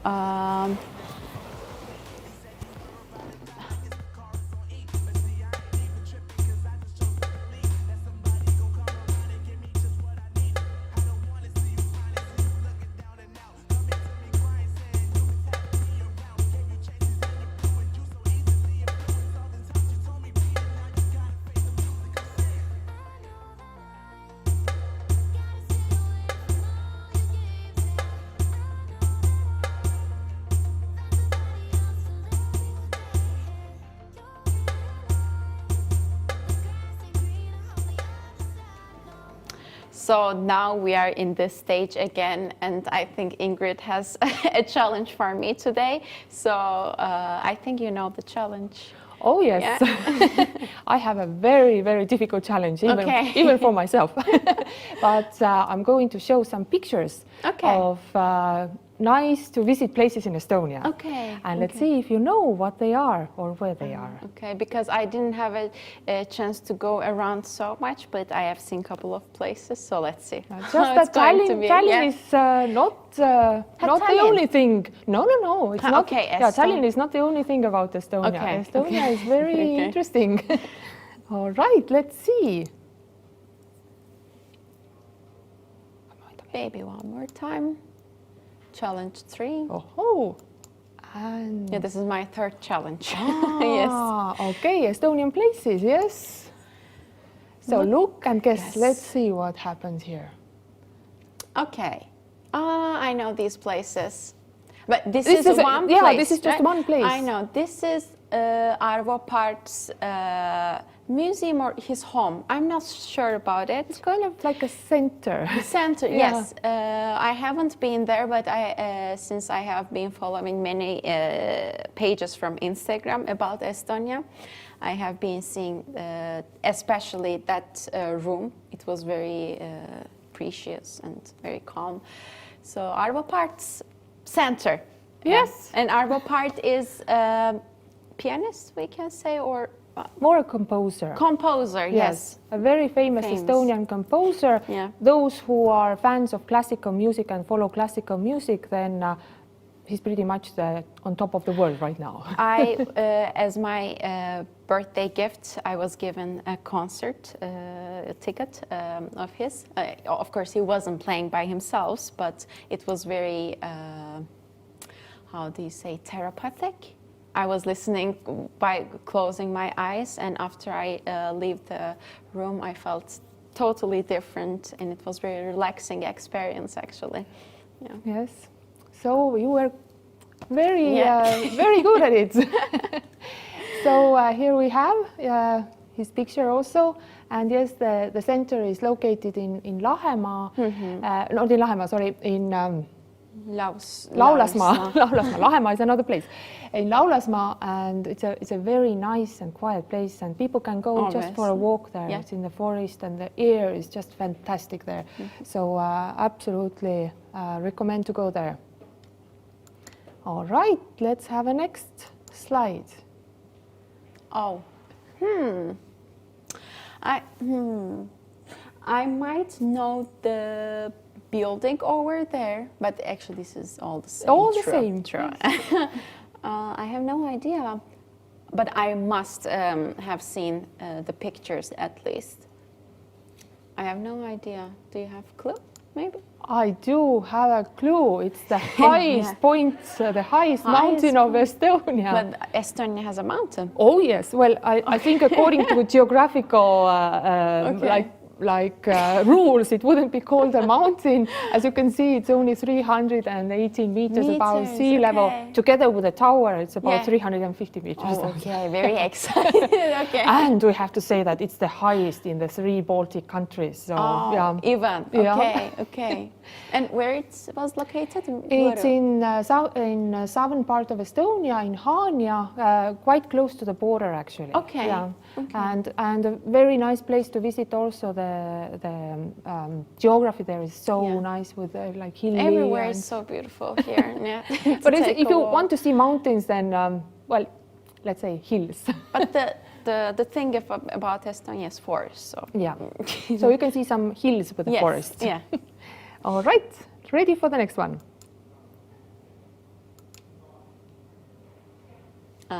This is very classic sauna thing. But I have no idea where it is, but it sounds very peaceful. It seems like very peaceful, actually.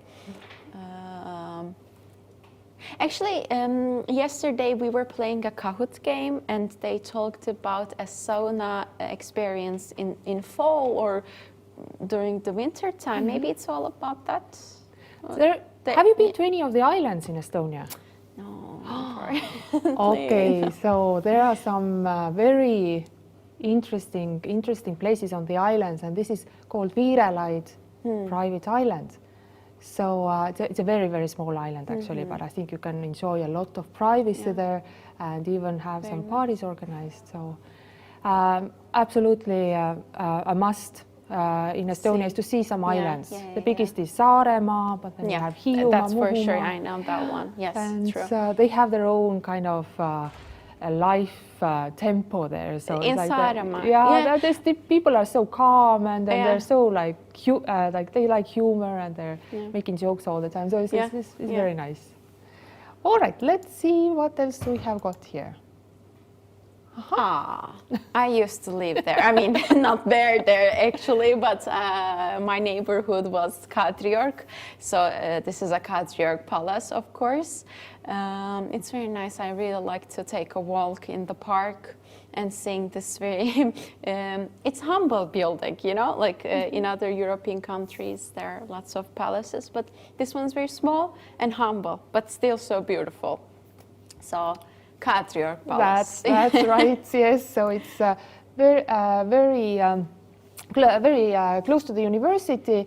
So you can go and have a walk there. I think it was also in your video, wasn't it? Yes. I was in the video. So there's a big park around the palace, and then the president's palace is also in the proximity. So you can even go to the park and see the president, because sometimes she goes for a jog in the morning. So it's a very, very nice place there in Cadre. I agree. I think. Which one was your favorite? Actually, of course, the Cadre was a familiar one to me, and it still is my favorite. But I think I would like to go to this island and have an experience, sauna experience over there. So it was my favorite, I would say. What was the name again, you said? Virelaid. Okay. Virelaid. It's close to Muhu Island, so it's a very, very small island. Okay. That should be actually in my list as well. I haven't been there, but I have heard about the small islands. I took a note, so I will go there. Okay, thank you so much for the challenge. I have learned new places. Now we will have a pause until 2. So we will expect you until then. Have a good day.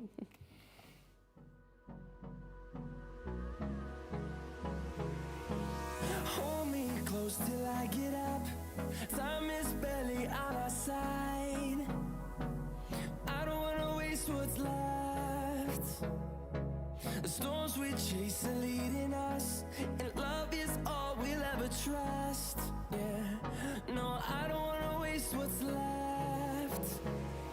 And on we'll go, through the wastelands, through the highways, till my shadow turns to sun rays. And on we'll go, through the wastelands, through the highways, and on we'll go.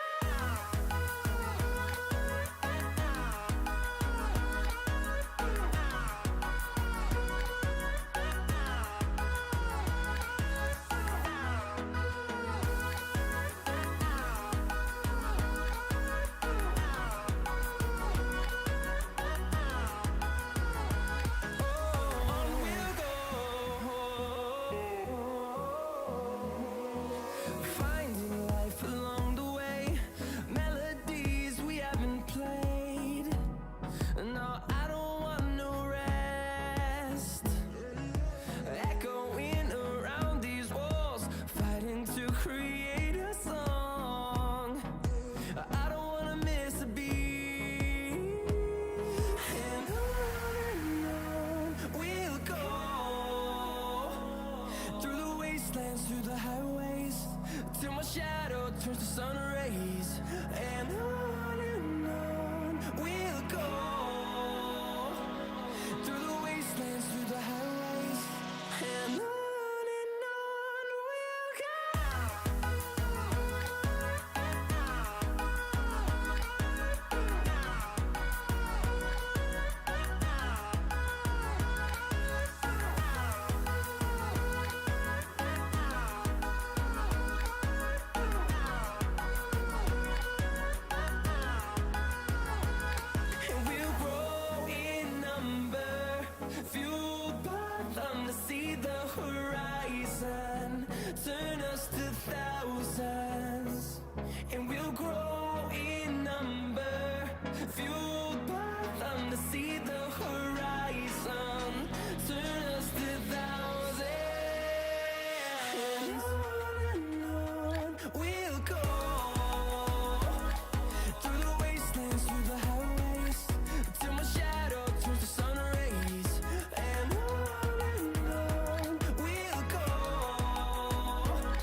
walking alone, the streets are empty. The only thing I can see is my own silhouette. I'm getting stronger, step by step. The clock is ticking, but there's no time for regrets. I've been flying from town to town, from London to Taiwan. I've been all around the globe, trying to protect your soul. We are heroes tonight. We will fly above the sky. We are heroes tonight. Yeah. We are heroes tonight. We will fly above the sky. We are heroes tonight.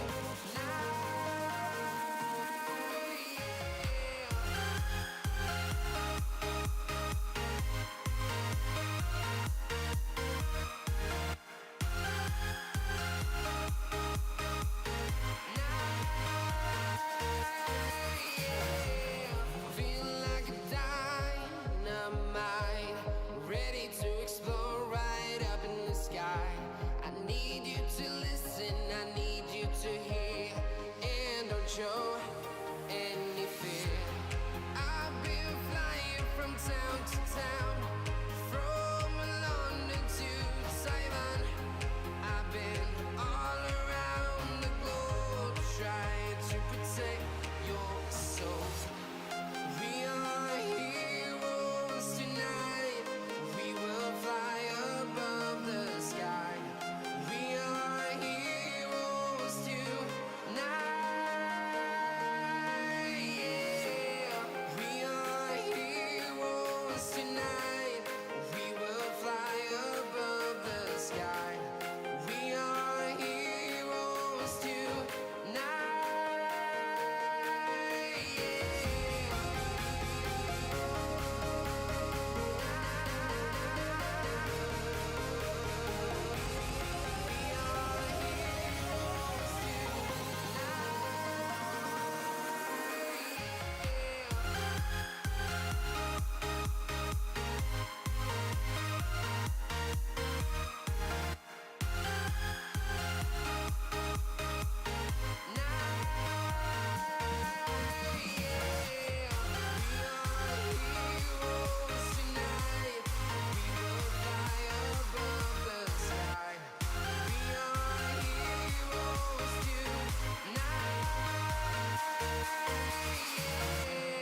I've been flying from town to town, from London to Taiwan.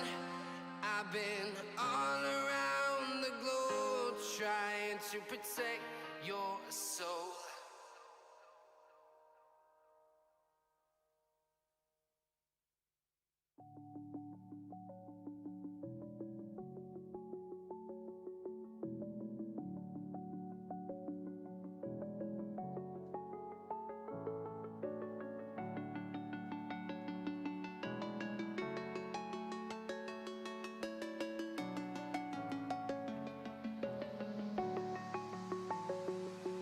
I'm alone, I'm a broken home. I gave you all the bricks that I own and know.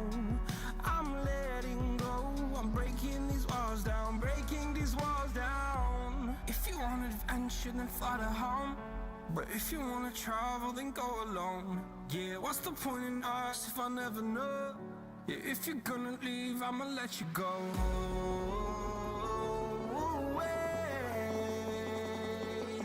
I'm tired of the pain. Go away. I'm tired with yesterday.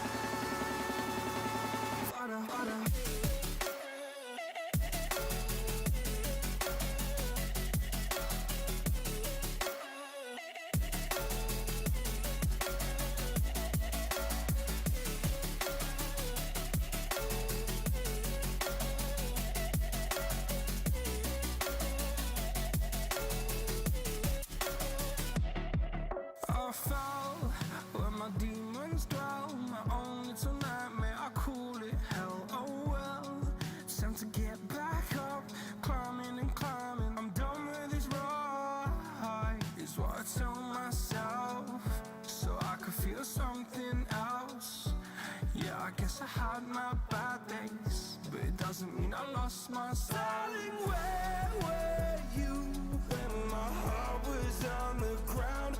I thought time would prove that you would stick around. I guess time stood still, a king without his crown. Now I'm breaking and you're faking, girl. You never made a sound.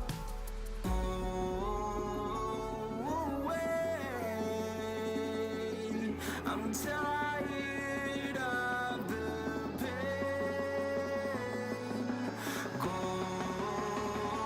away. I'm trying just in time.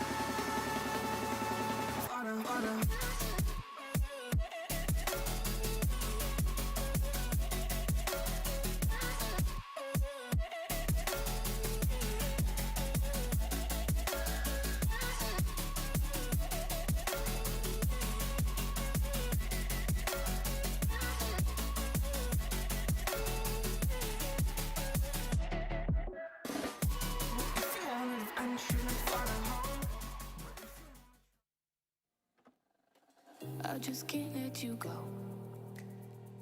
Lord knows that I've tried to. You said I was the only one. No one likes being lied to. You made this mess and left me with the pieces. Now I wanna burn all the bridges between us.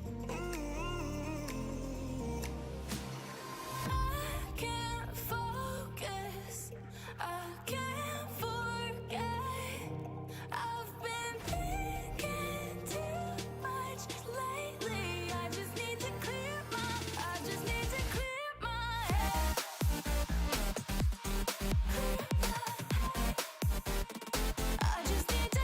my head.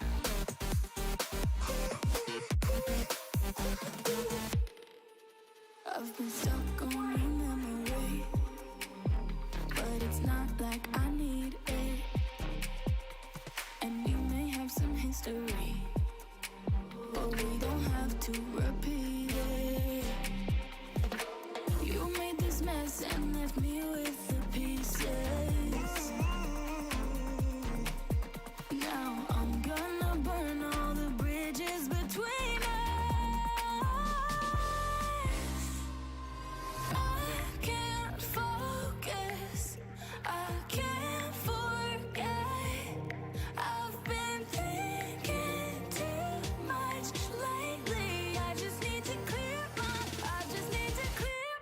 head.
When you want to get off the darkest ground, but gravity pulls you straight down. Earth from a bird's eye view. You should grow feathers and see this too.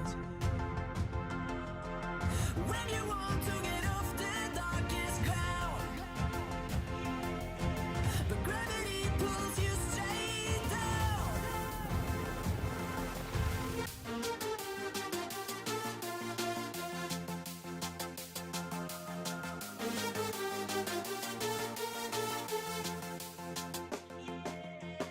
When you want to get off the darkest ground, but gravity pulls you straight down.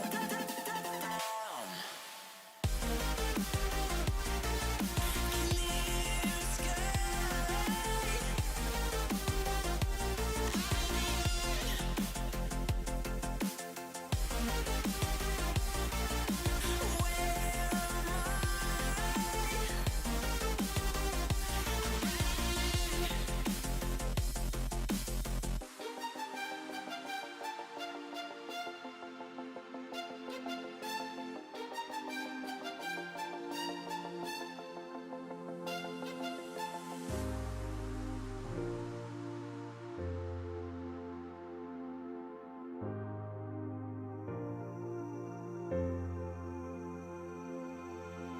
When you want to get off the darkest ground,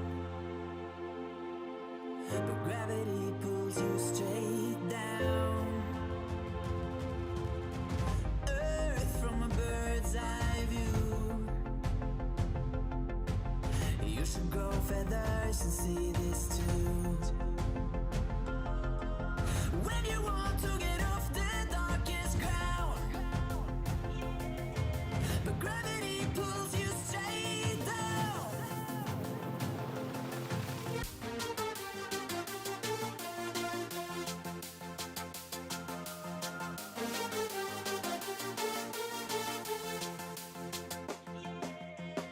When you want to get off the darkest ground,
open eye. Feel the waves cut through me, hypnotized by the sounds I'm breathing. Welcome again. Now we have the second Kahoot game of the week. Now I will tell the special prize for you. You can win a goodie, Tallinn University goodie bag, and also summer school course. So let's get started. Hello, my name is Olga. I'm with my colleague Birgit, and we are the team of Tallinn Summer School and actually also Tallinn Winter School. Today we are here to play a kind of game with you. It will be a Kahoot quiz with multiple answers, and you will need to be really fast in doing in giving the answers. I know. So. You will need what you will need. A good internet connection is number one. Definitely. Right? Then you will need your mobile phone. Yeah? Get it? Go look. Where was the mobile phone? Then you will need really fast fingers. So pre-warm. And what you need to do right now, just go to kahoot.it. Some of you already are there. Yes, first 4 participants we already have. But we would like to get some more. Oh, I like this last one. Yeah. So, you will need to insert a PIN there. PIN is the following: 9197501. Just insert this PIN and create some nickname or just insert your name, whatever you'd like. Please don't put anything too complicated, because we will need maybe to pronounce it if you will be leading. Yeah? Yes, please do not test our reading skills. Or you can test it a little bit, but not too much. Yes. But while we are waiting, just a few words about the prize. Oh, yeah. It is a good one. In case you maybe wish to come to Estonia in summer, then we are organizing a summer school with different courses. And the prize for the winner of this quiz is a free language course in Tallinn. The winner gets to choose between 3 courses, Estonian, Russian and English. So whichever one you prefer. You can be a complete beginner in Estonian or Russian, for example. Or even English. Yes, and when you arrive to Tallinn, there will be a goodie bag waiting for you as well with different things. Like I've heard there is a notebook, a t-shirt. Oh my God. Can I participate? No, you can't. Damn it. They even took my phone. Next time. You know. That's why they thought that I will maybe, keep it behind my back and then play the game. Damn it. Next time. But we see that there is already quite some participants. Sorry, I came to make a little reminder. Actually, I'm sorry, I'm stealing the stage from you.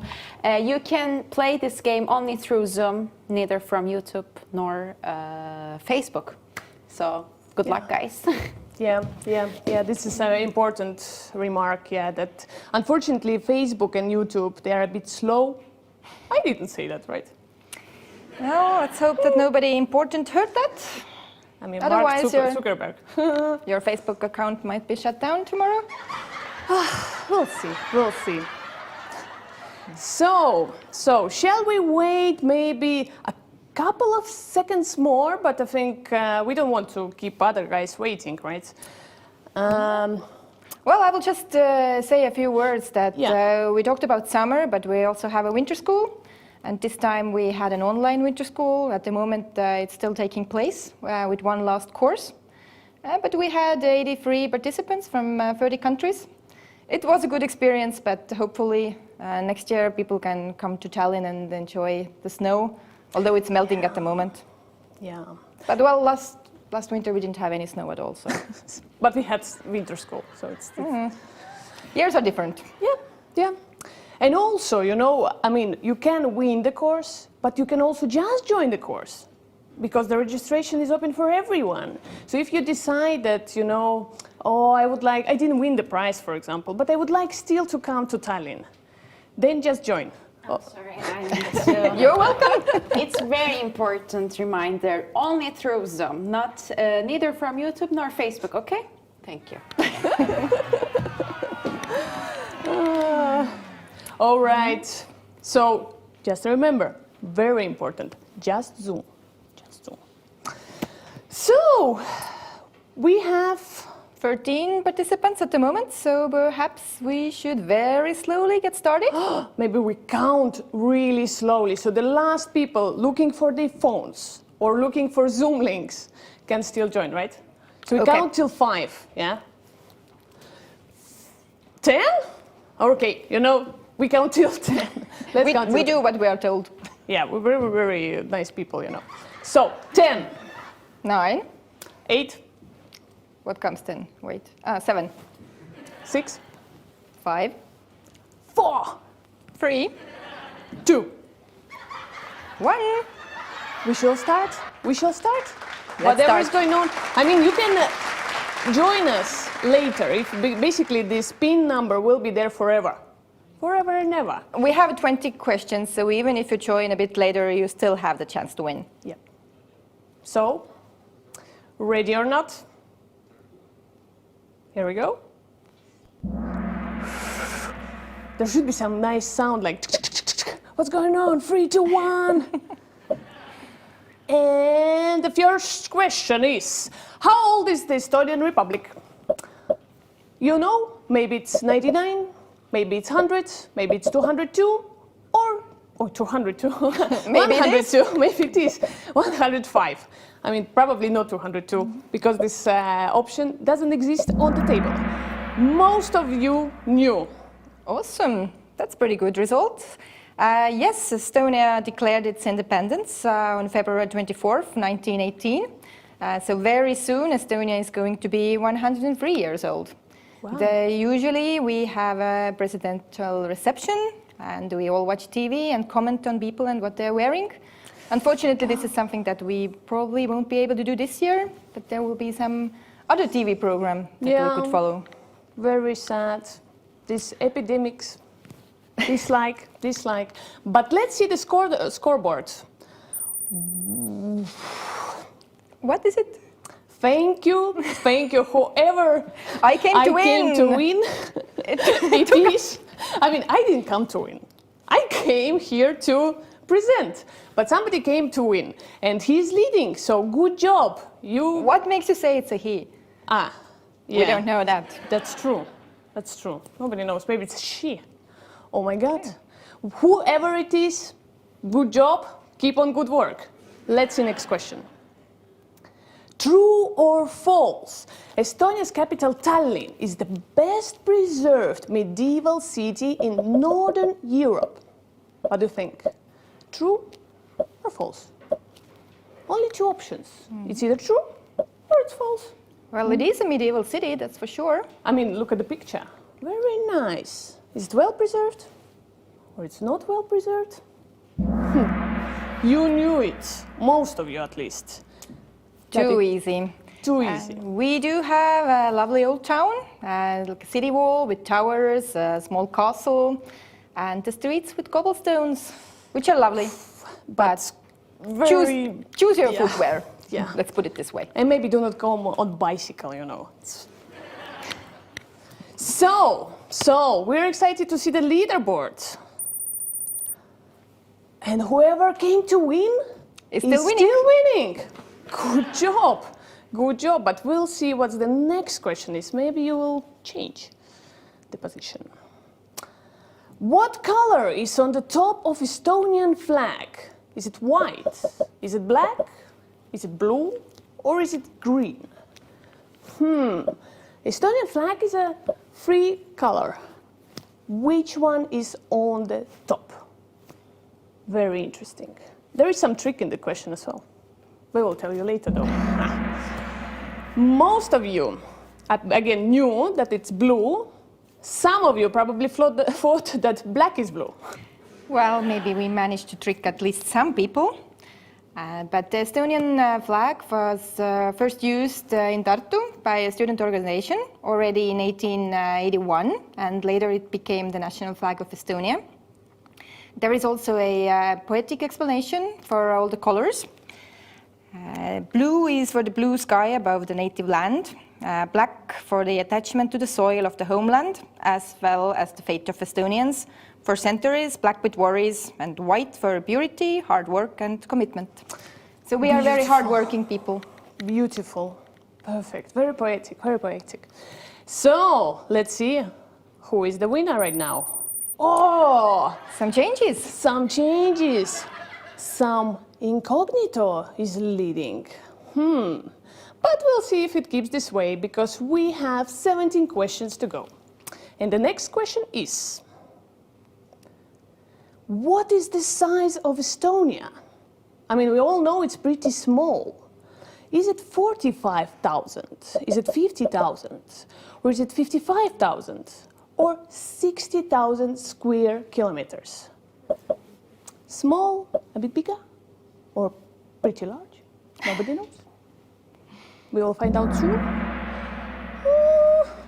Good job, 5 of you. Who knew the correct answer? Very small. You can say very small. Well, Estonia is a rather small country. However, Denmark, Switzerland, Belgium, Netherlands, they are all smaller than us.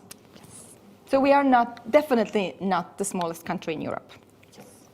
Good job, Estonia. Good job, Estonia. So, let's see. How looks the table?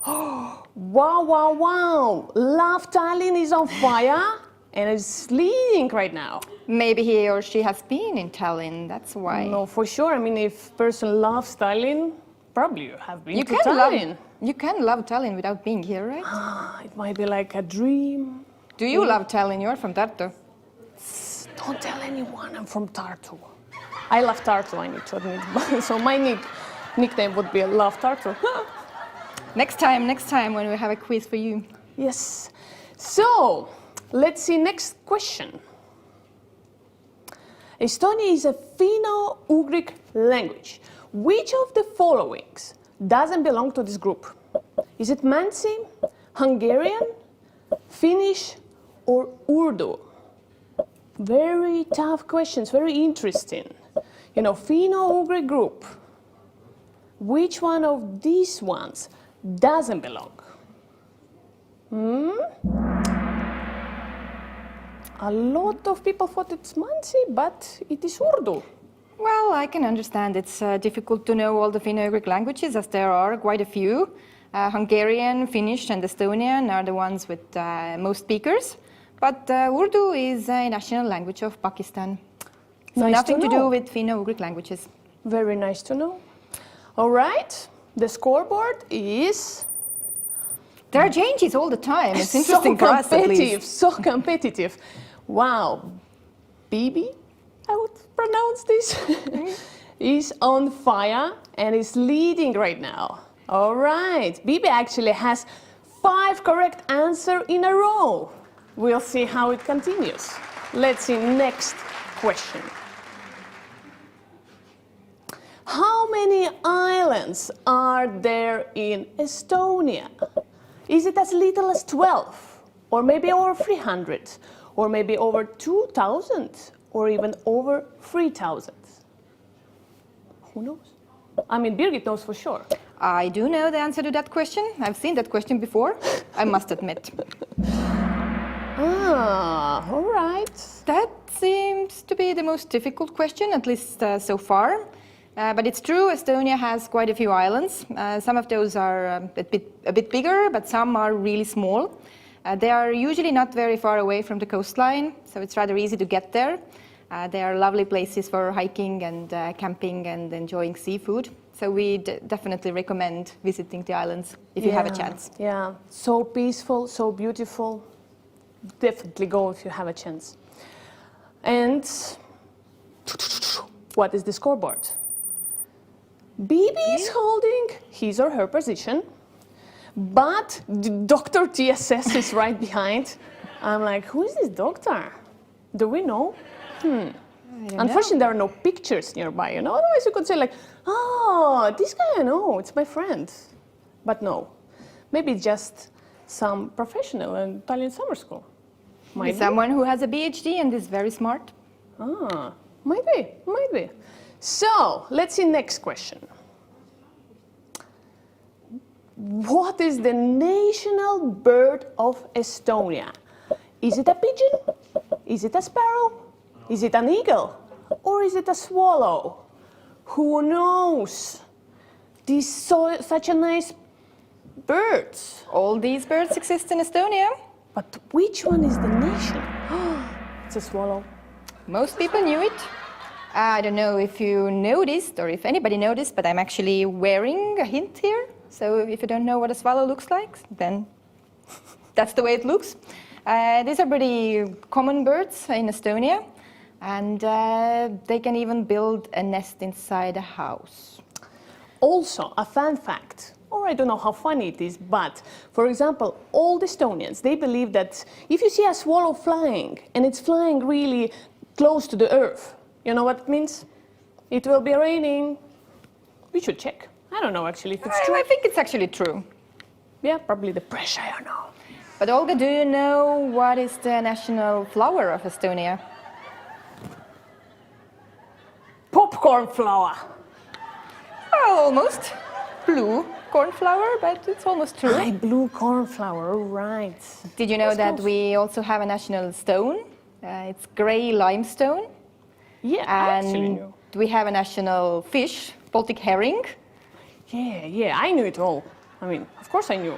So, and just a couple of years ago, we chose a national mammal. Have you any idea? National. I can give you a hint. It's grey and not the biggest friend of Little Red Riding Hood. What? Who is this person? What mammal is it then? Well, it is a wolf. It's a wolf. Easy peasy. You haven't read any fairy tales recently? Okay. But let's see what has happened. In the scoreboard. The leaders still keep their positions. But other people, do not worry. There are still enough questions for you to get to the top. Let's see next question. Which name did Tallinn not have? Was it Reval, Lindanisa, Kolevan, or Dorpat? Which one of these ones didn't have? You know? So 3 must be in then. But which one didn't? Most people knew it. Dorpat was an old name for Tartu. Reval was a German name for Tallinn. Lindanisa a Scandinavian name, and Kolevan came from Russian chronicles. So all these names Tallinn had in the past. Superb. Magnificent. Next question. Oh, next question. First, like scoreboard. Whoever BB is, good knowledge and fast hands, you know. Next question. What is the name of the 5th season in our national park Sooma? Is it Suurvesi? Is it Väikevesi? Is it Kumalaine? Or Külmus? What could it be? Maybe Everything is possible. Everything is possible. I mean, for sure, people who have been to Estonia know that it is big water, Suurvesi. Most people knew it. Yes, it usually happens in the spring when the snow is melting and there are heavy rains. Then you can just find water everywhere. The forests, roads, yards are flooded by water. Crazy. Be careful when you come. But apparently it's rather beautiful. I would like to see it myself. I think you will have this opportunity really soon. We'll go together. We will go together, yeah. All right. Leaderboards. Some people are slowly climbing up, but the position is behind. King Bibi. George is new. Yeah. We have some royalty here. Oh my God, I should have wear a dress. Next time. Next question. True or false? Estonia is the first country in the world to use online political voting. True or false? What do you think? Online political voting. Is it even possible? Oh, is it even possible? We'll find out soon. It's possible. It is definitely possible. We have been doing that since year 2005. And 2 years ago, when we had the parliamentary elections, then close to 44% of the participants voted online. It's a pretty good result. I always vote online. It's just it's a natural thing. Yeah, so convenient. You sit at home with your laptop, done. So try it. I mean, probably you can try it in other countries, but come to Estonia and try it. Next, we will see who is leading. Oh, royalty is getting up slowly. King George, you can still do it. Not that we discard and dislike Bibi. But I also see Olja there. Is that you? No? I mean, they took my phone away. So maybe it's just someone playing with your phone. Oh my God. Scary. Or my name. Scary. Now it gets scary, you know, guys. But I hope Olja gets up then. Otherwise I look bad, like I don't know the answers. Please, whoever it is, faster, faster. Next question. Estonians have a popular hobby. Every year, even tournaments are held. What hobby is it? Is it mushrooming? Or is it shopping, maybe? Or sauna? Or onion eating? Olga, have you done any of those today? I mean, I did some shopping, maybe. Bought a coffee, you know. I don't know if it's considered shopping or not. Hard to say. But the correct answer is sauna. Yes, every year, usually in February, there is a competition in South Estonia in Otepää. So the participants will get the map with all the saunas in the area, and they have to visit all the saunas and spend 3 minutes in the hot room and also 3 minutes in hot tub, plus choose one participant who jumps into an ice hole. Incredible.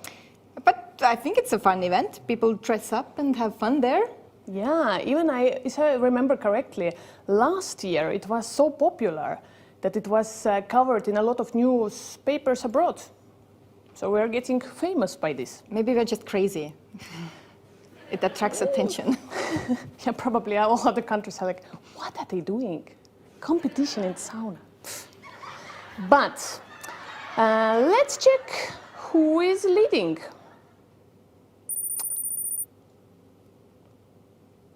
Wow, Bibi is still on fire. Olja, you disappeared. I disappeared. But we still have quite a few questions. I quit. I go away. No. All right. I'll still be here. We still have 9 questions to go. So for all of you out there, don't lose your hope. You can still win a course. Just be quick and correct. And next question is,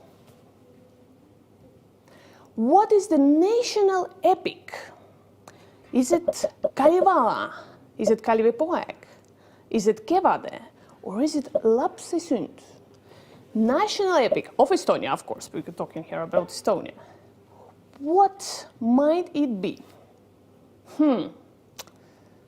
All of them seem pretty national and epic. Again, most people knew it. Kalevipoeg is indeed our national hero. Says the story is about a giant who basically travels in Estonia and elsewhere, fights with different enemies, including Satan himself. He doesn't end up very well. He dies when his feet are cut off by his own sword, and he's sent to hell to guard the gates. He's probably still there, but the legend says that he might return when we need his help. Olga, what do you think? Is it a good idea for a giant hero who doesn't actually use his brain that much to come and help? Legs as well. Maybe he should study here at first. Yeah, he can come study at Tallinn University, why not? For sure, we have a wide range of programs. Even he would find something suitable one. Filmmaking? Oh, yes, maybe. Let's see the results. And results, yes. Oh, now Dr. TSS is showing who is the boss here. So it only shows that it's useful to have a PhD, right? Even for quizzes. Yeah, I mean, PhD is very good. Maybe it's not PhD, maybe it's a medical doctor. True, I didn't even think about that. You're Yeah. right. Yeah, so anyone has health issues, maybe we should contact Dr. TSS. Why not? But let's see the next question. True or false? Is it true that geeking is the national kind of sport here in Estonia? True or not? You have here a hint. There is some swing on the picture. So you can guess what is geeking now. Is it the sport still? Is it the Are you sure? sport? It looks like entertainment to me, but who knows? Can sport be entertaining? Sure. And 7 people knew that is very entertaining and very sporty. Yes, geeking is a sport that was invented in Estonia at the beginning of 1990s, and we are rather successful in it. But the tradition of swings has always been in Estonia. You can see swings in places where old Estonians had their festivities.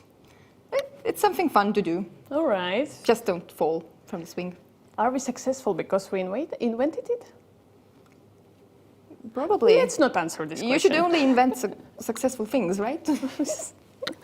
Next, we will see who climbed further, or maybe who fall.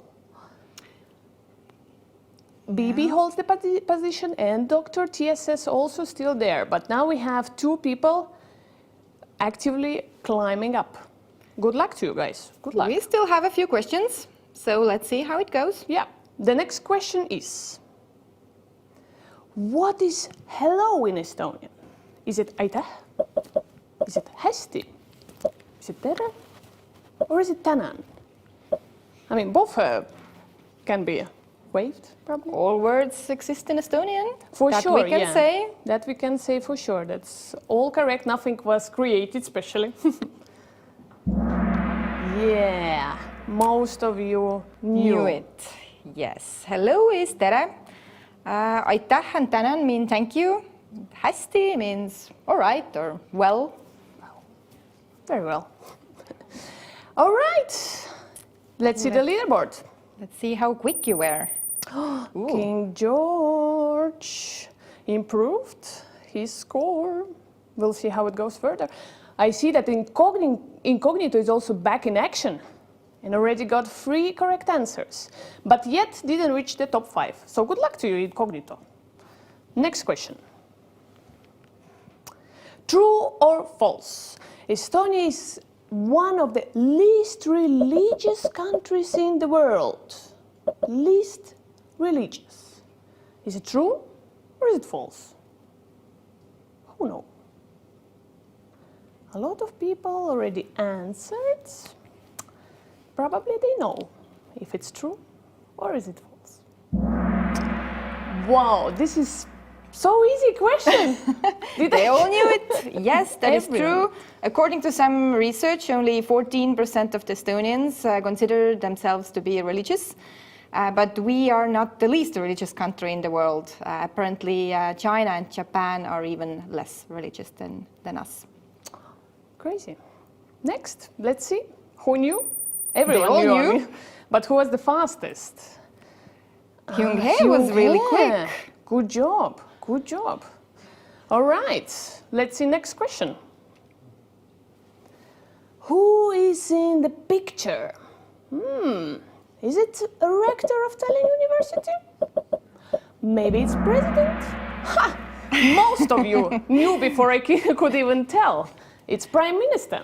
That is indeed Kaja Kallas, the new Prime Minister of Estonia since yesterday, the first female Prime Minister that we have ever had. Our president is also female at the moment, but we will have new elections in October, I think, or September. So we will see what happens then. Yeah, super cool, super exciting. Estonia is so exciting. You should for sure come and visit us. Let's see who was the quickest. Wow, Dr. Some changes, but is still holding the position very well. But Hyun-hae is on fire and he's moving up. Very cool. We have 4 questions left. I think so guys, at least fast. 5 people still have a chance, maybe more. I think more. Like everything is possible. Just believe in yourself. Next. Estonia has the highest number of ... per capita in the world. What is it? International supermodels, or IT specialists, or chicken farming houses, or maybe cinemas? Most of you, again, knew. And I would have thought that more people think that it's IT specialists. Yeah. We're actually usually short of IT specialists. We always need more. But yes, the correct answer is international supermodels. Apparently we have 74 models per 1 million people, and that's a record. Cool, cool, very nice. Beautiful people everywhere. Yeah, very beautiful people everywhere. So let's see the leaderboard. Wow, wow, wow. He or she said that he or she came to win, and look what's happening. I came to win is leading. Not me, it's not me. Again, I probably wasn't even there, but I came to win, yeah, is now back on the top. But once again, I will remind you, 3 questions to go. Everything can change. Let's see next question. Free course is waiting. Which service doesn't exist online yet in Estonia? Is it e-school? Is it e-tax? Is it e-voting? Or e-marriage? Which one doesn't exist yet? Maybe soon it will change. All people knew that. Too easy. Too easy. Yes, marriage and divorce are among the very few governmental interactions that do not exist online. But everything else is, pretty much everything else is online. Even we have an e-kindergarten, so when my son misbehaves, then I will get a notification right away. Uh-oh. Maybe Poor kids. Yeah, maybe it's not the best thing, but... All right. No, the tension is very high. I came to win is still leading. But see what Mary is doing? Mary is climbing. She's like, I'm not gonna keep this fight. I will fight till I'm number 1. Right? Right. Right. All right. Good luck to everyone. Because there are still 2 questions. And the next one is true or false? Estonia is about 70% forest. People were very quick, but not always correct. Estonia does have a lot of forest, but it's not 70%, it's about 50%. And 10 years ago, it was 56%. So the numbers are changing a bit, unfortunately. Yeah, this is a bit sad question. But I think our situation is still a lot better than in many other countries. Yep. All right, let's see who is leading. Before the last question.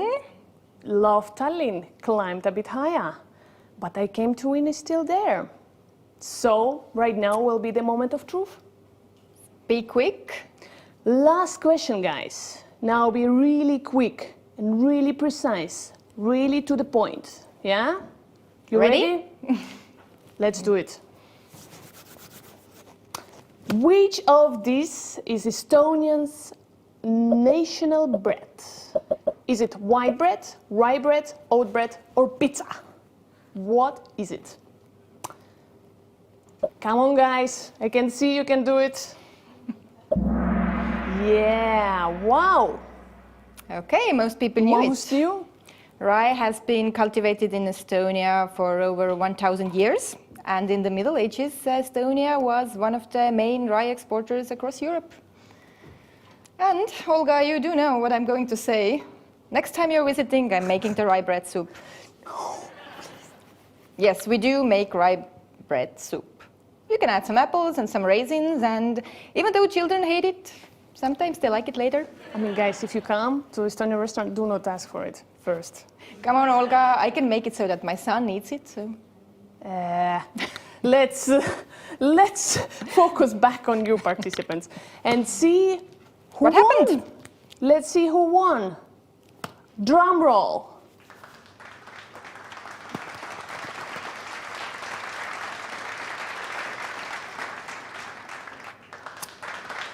Number 3, Mary. Congratulations. Woo! Number 2, Love Tallinn. And number 1, I came to win. Whoever it was. Somebody knows how to pick a name, and 16 out of 20, that's impressive. Yeah. We are definitely impressed. Great. Congratulations. And if you are I came to win, then please contact us as soon as possible by sending an email to tss@tlu.de. That is our email address, and then we can talk a bit more about your prize. Explain how to get it. Thank you very much. Thank you. We hope you had fun. Till next time, then.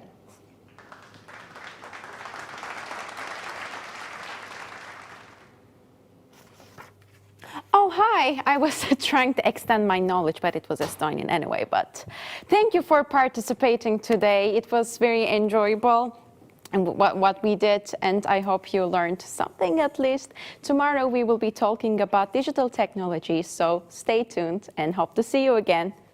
Bye.